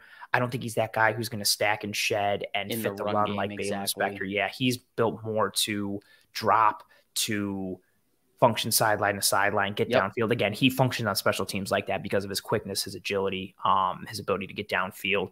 But I think a lot of it, comes to what you said, Kendall, like how they're built in terms of frame and skill set. I think I love Babylon Spector. That's fantastic. I think Spector is built more to survive in the world of being around the box, fitting the run, and making plays around the line of scrimmage than he is dropping deep. I think Matakevich is more coverage based on his frame and skill set and what he's done, but he can get forward a little bit. I like Spector. I think Matakevich has much more value at this point as well. At this point, 100%. I have also if I had to put one of them in to fill in a meaningful regular season game with the defense, I'm putting in Matakevich 1000%. At this point, I think that's fair considering he's been with the team longer. Yeah. And I've seen, again, even if it's in mop-up duty, he's still made some plays. And that's with the backups on defense as well. So imagine if you're putting him in with the starters, maybe it raises up a little bit, but the special teams value alone is so high. Let's kick it a little bit to the defensive backs. And we'll start with the corners. Kendall, you can lead off with Dane Jackson since you mentioned him. What do you got for the corners today? Because we saw a very interesting – it was Dane Jackson and Kyer Elam starting, and then Elam went out and Benford went for 2 drives with the starters, and then it was Benford and Elam. So a very interesting rotation with the corners. And then you saw some Cam Lewis. You saw some Cam Lewis at safety. You saw some Nick McLeod at corner. A very interesting bag that we got today. But start with the corners and start with your boy Dane Jackson. Yeah, I mean, right off the bat, you could see him in run support, made an early play in run support, which is obviously his calling card, that physicality, being able to fit the run from the outsides of the defense, coming downhill, make those plays. And the confidence in him to do that is absolutely massive. Get that done right away, and then very quickly gets a DPI called against him. But after watching the replay, like, I'm not so sure about that call. I thought that was solid coverage and kind of. I really want to see it on the all 22 because he looked super. Granted, most defenders are, but he looked super pissed that he got flagged for that. And then the replay showed why he should be so upset about that. So I obviously, you get flagged for it, you get penalized for it, you got to put it against him, but I take some of the weight off of that as of right now. But yeah, like you said, I want to check the all 22. But then he was on that sideline play with tight coverage. I believe that was the Boogie Basham play where he got the bull rush and it was thrown to that side of the field, and Dane Jackson was there in tight coverage on the sideline. Dude makes a miraculous one-handed catch, can't get his feet down, but he gets squeezed towards the sideline, and that's Dane Jackson's job. So obviously he had some influence on that incompletion, obviously being so tight on him. And then the one where Boogie missed the sack opportunity and flushes the quarterback out to the right. Dane Jackson is tight on his man, running across the field, trying to be QB friendly, play the scramble drill a little bit. And Dane is just in the hip pocket of that man the entire way. And I don't know if that was technically a pass defense or a pass breakup, but he was right in there on the catch point. Definitely had some influence on the incompletion. I thought he was active the entire time he was in the game. Whether he was being targeted or not, he was just very active, making plays the entire time, and kind of showing why the coaching staff continues to praise him time and time again. Just that level of confidence that they have in him, that just rock steady player for them in the secondary, someone they can depend on. He's someone that we talked about it last week. Leslie Frazier loves him. Sean McDermott loves him. He had a couple plays today that, Leslie Frazier's talked about him being one of the best young tackling corners in the NFL. I fully second that notion. He had a couple tackles today that really popped on the broadcast. I'm excited to see him on the all 22 and how he played it, the angle that he took. He's got physicality to his game. His biggest deficiency, as we know, is the athleticism piece. And when you're playing against 2s and 3s, potentially like he was today, he's able to shine a little bit more because he's not faced with the athleticism that he would if he's playing the 1s. Again, he's not in that. I think he's a different type of corner than Levi Wallace, but he's in that mold of, yes, the ceiling is limited, but the floor is higher, especially when it comes to zone coverage and what he's able to do. I thought overall, from a scheme perspective, again, a lot of press man. Last week it was from Elam and Benford, and it was like, okay, maybe it's because that's what they do.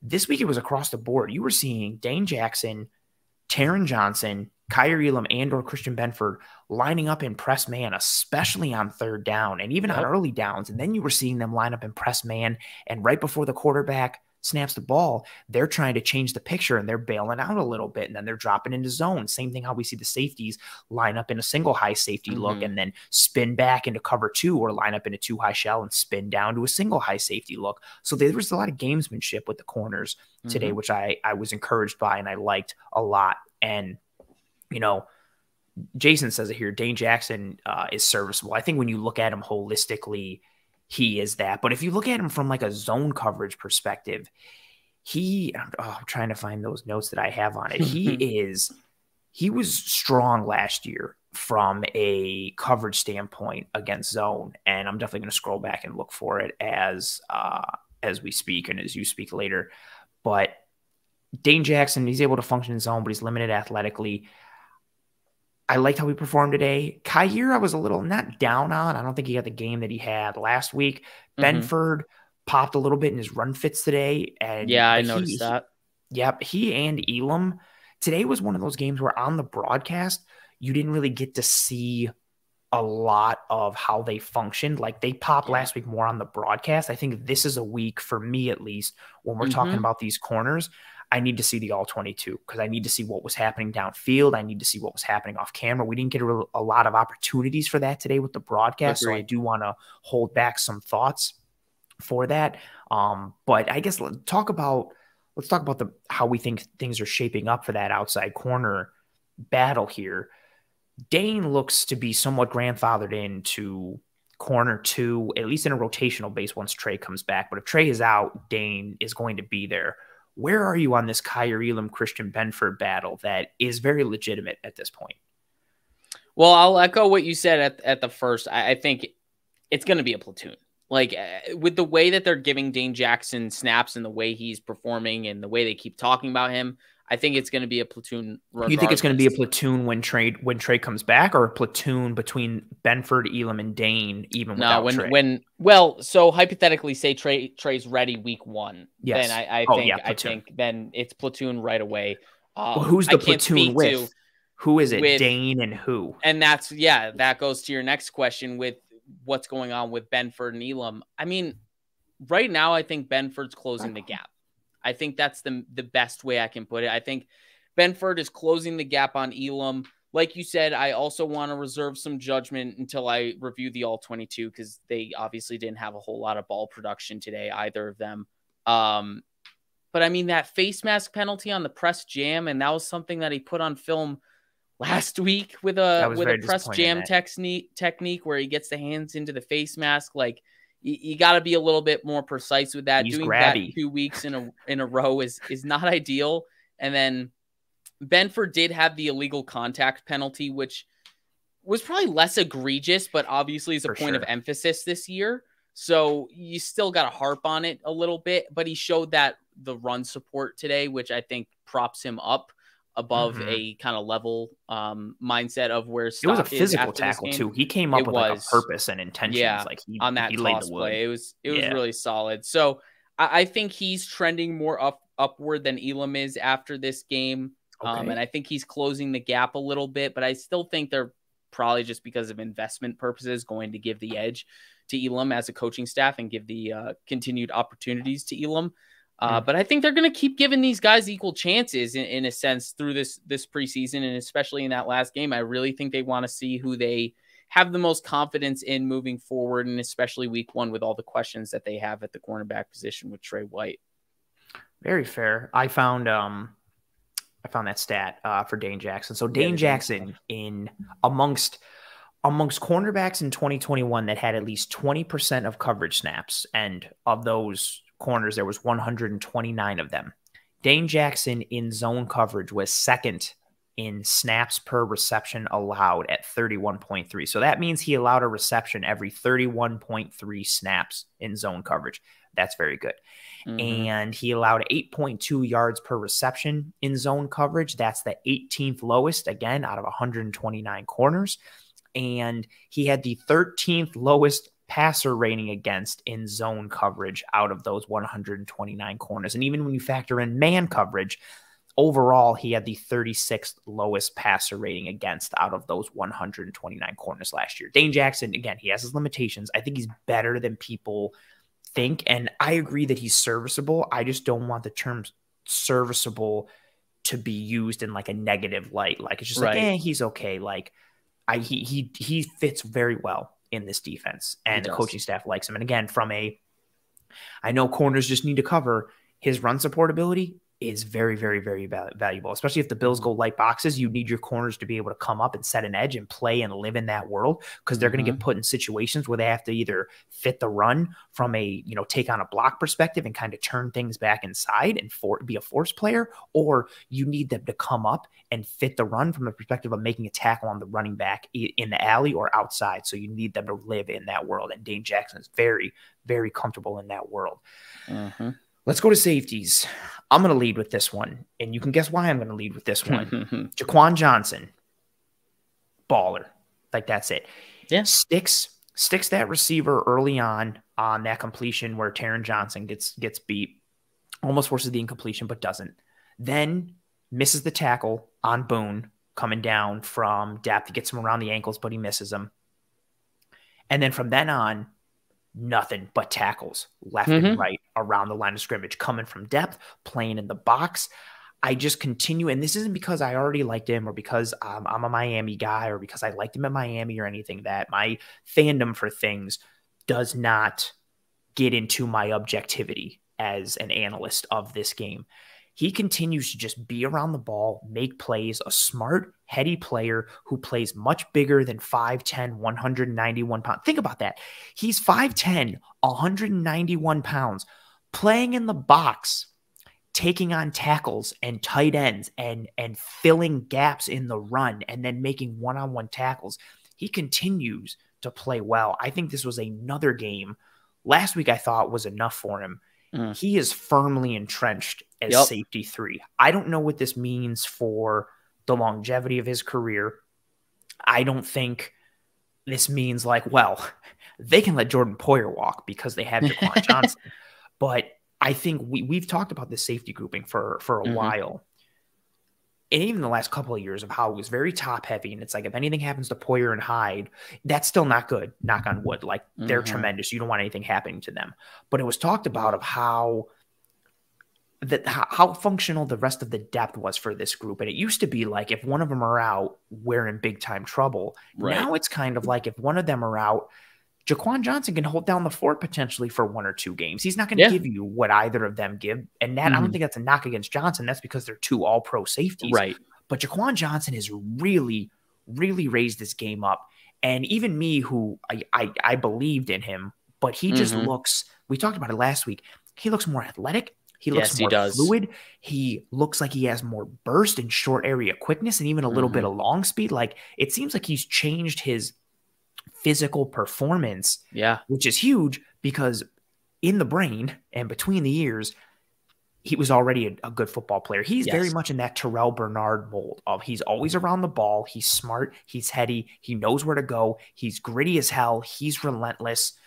He continues to make plays and flash a lot. How do you feel about him? You know, has he taken over that third safety role, or are you still thinking that it could be a DeMar Hamlin type of thing, or has Jaquan Johnson surpassed Hamlin in terms of that, hierarchy? No, Johnson has very clearly surpassed that for me. Last week he was already trending in that direction.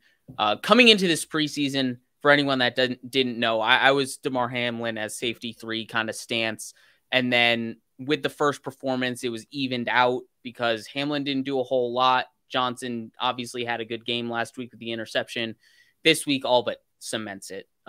He played great, like you said, specifically in run support and playing around the box. But like you said, the fluidity in his movement is a clear, stark change. Like it really is. It's obvious when you watch him. He's just really crisp in and out of any cut he's trying to make.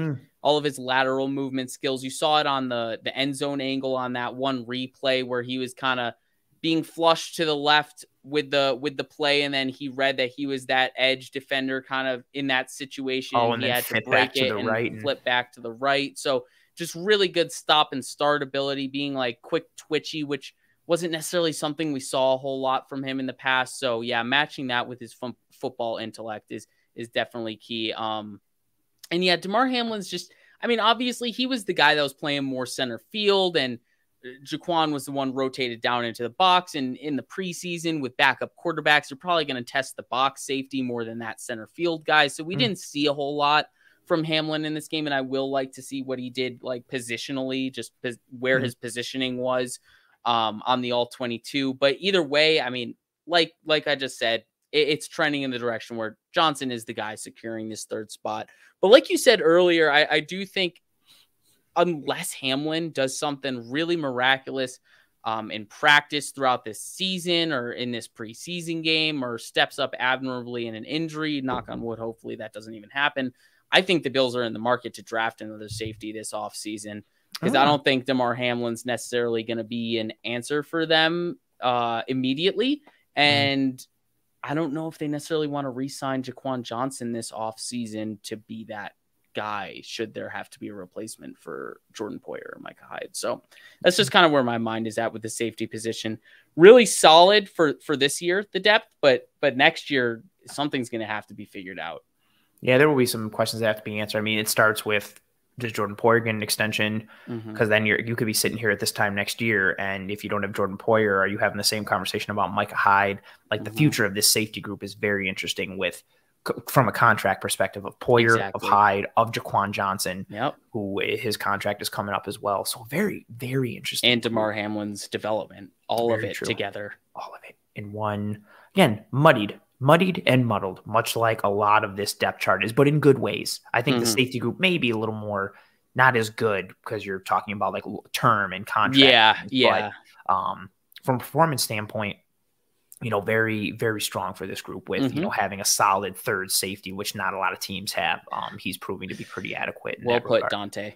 That's funny. We worry about that after the Super Bowl win. Well for this year, I have literally no worries with the safety position. Don't say knock on wood. Knock on wood. Well, no, I really like the people in-house at the safety position for this year. Next year, Fair. I'm obviously concerned because things are changing.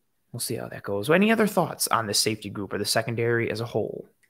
Cam Lewis at safety was kind of interesting. Him at safety and McLeod at corner was very interesting. McLeod has been getting work at safety, and we know Cam Lewis is basically the backup nickel corner. Right. Unless you want to throw Saron Neal in there based on Lewis was also rotating down into the box when he was playing safety, right? Like he was kind of he had a couple split safety looks. A couple split safety coverages, but then, functioning down around the box. So it was almost like he was still playing nickel. Exactly. I want to see the all-22 again and see what was up and how he was really functioning. But I definitely think that's something to note because it was, McLeod was getting legitimate outside corner snaps.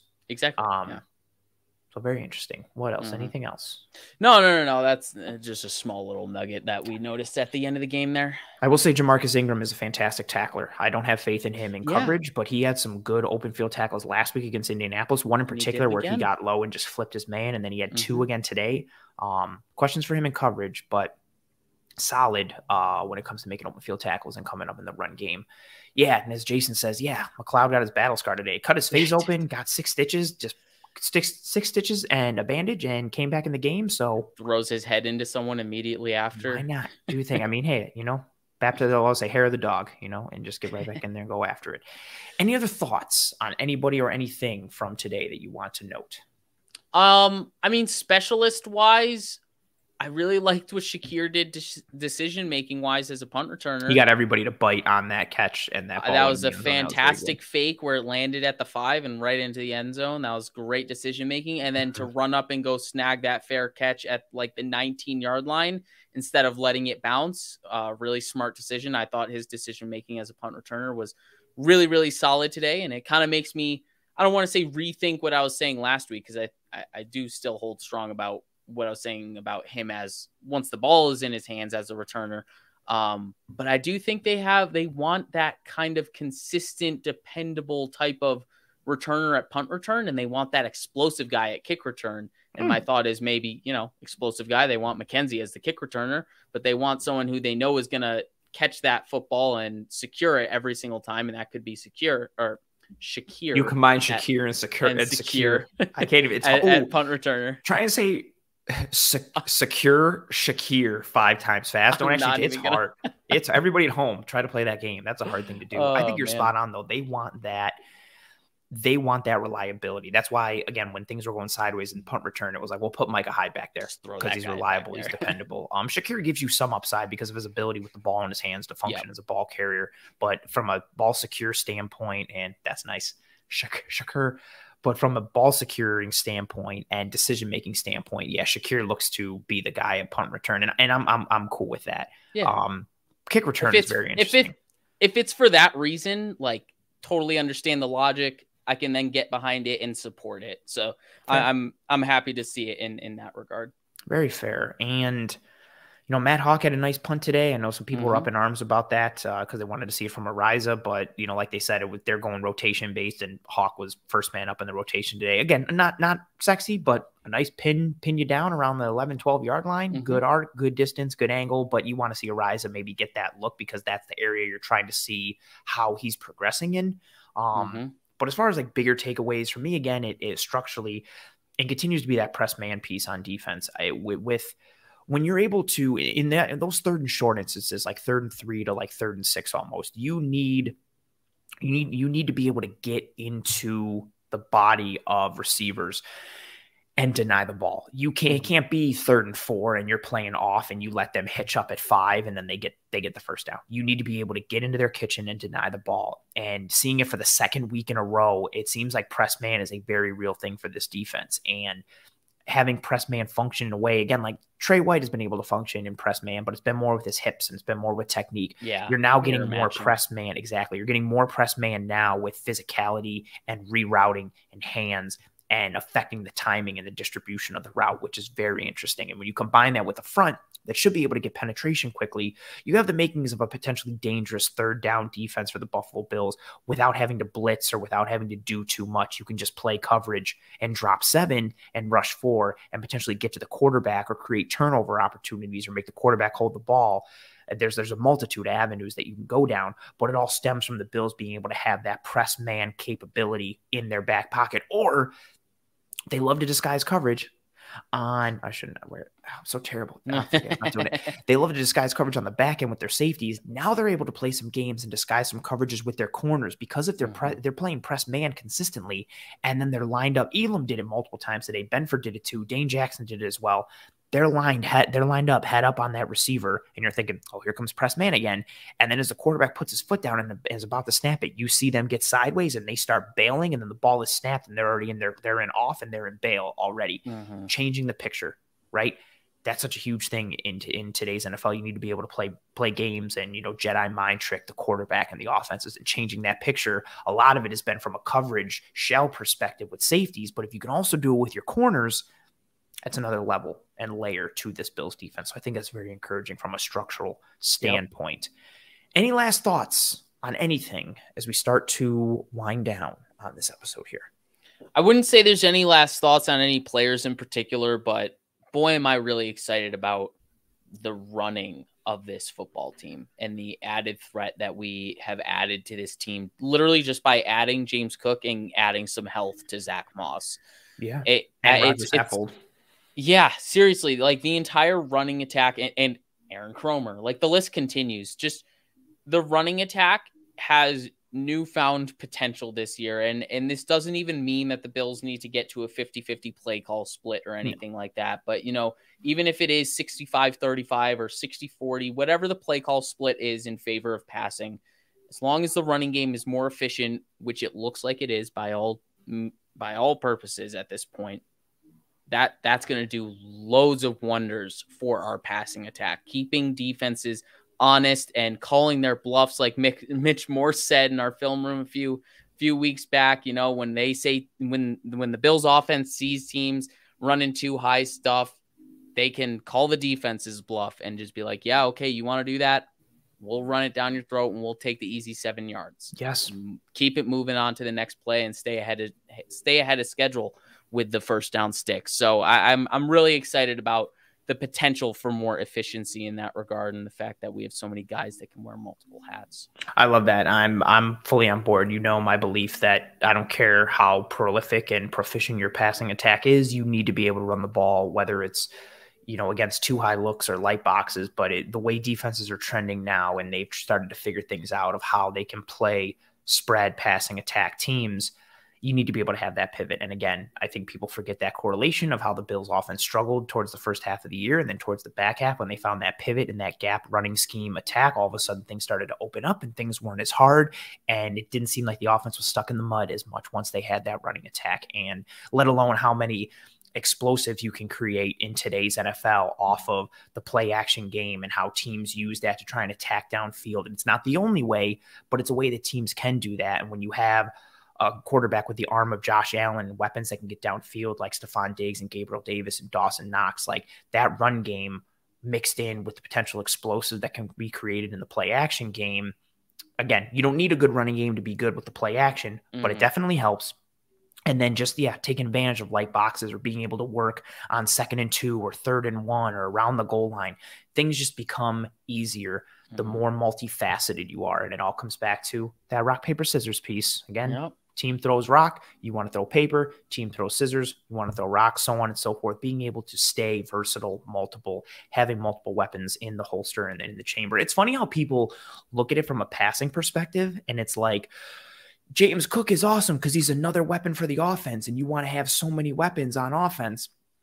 But they don't look at it from like a scheme perspective and think like, so if you want a varying amount of weapons in the passing game, don't you want a varying amount of weapons on your offense? Like, you don't just want big receivers. You want fast receivers and quick receivers and good route runners for your passing attack.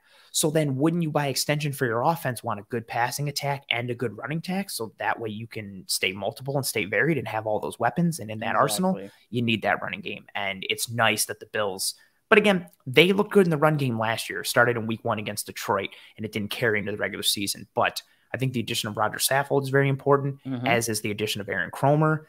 The Bills running backs look good, all very encouraging,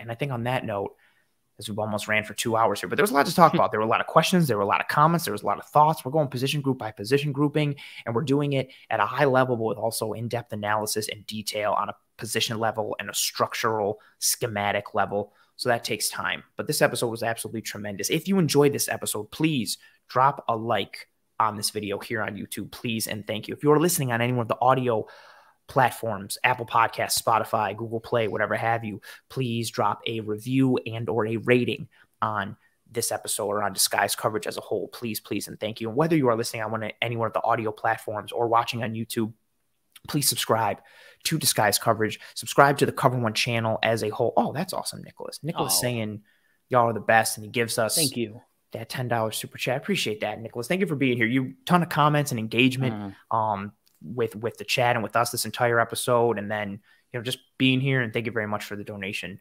That's pretty cool. And then Wilson says this versus ESPN, no contest. Thank you very much. And Pete giving us some claps. I'm going to leave up the super chat because that's super kind, and I appreciate all the other kind words coming through.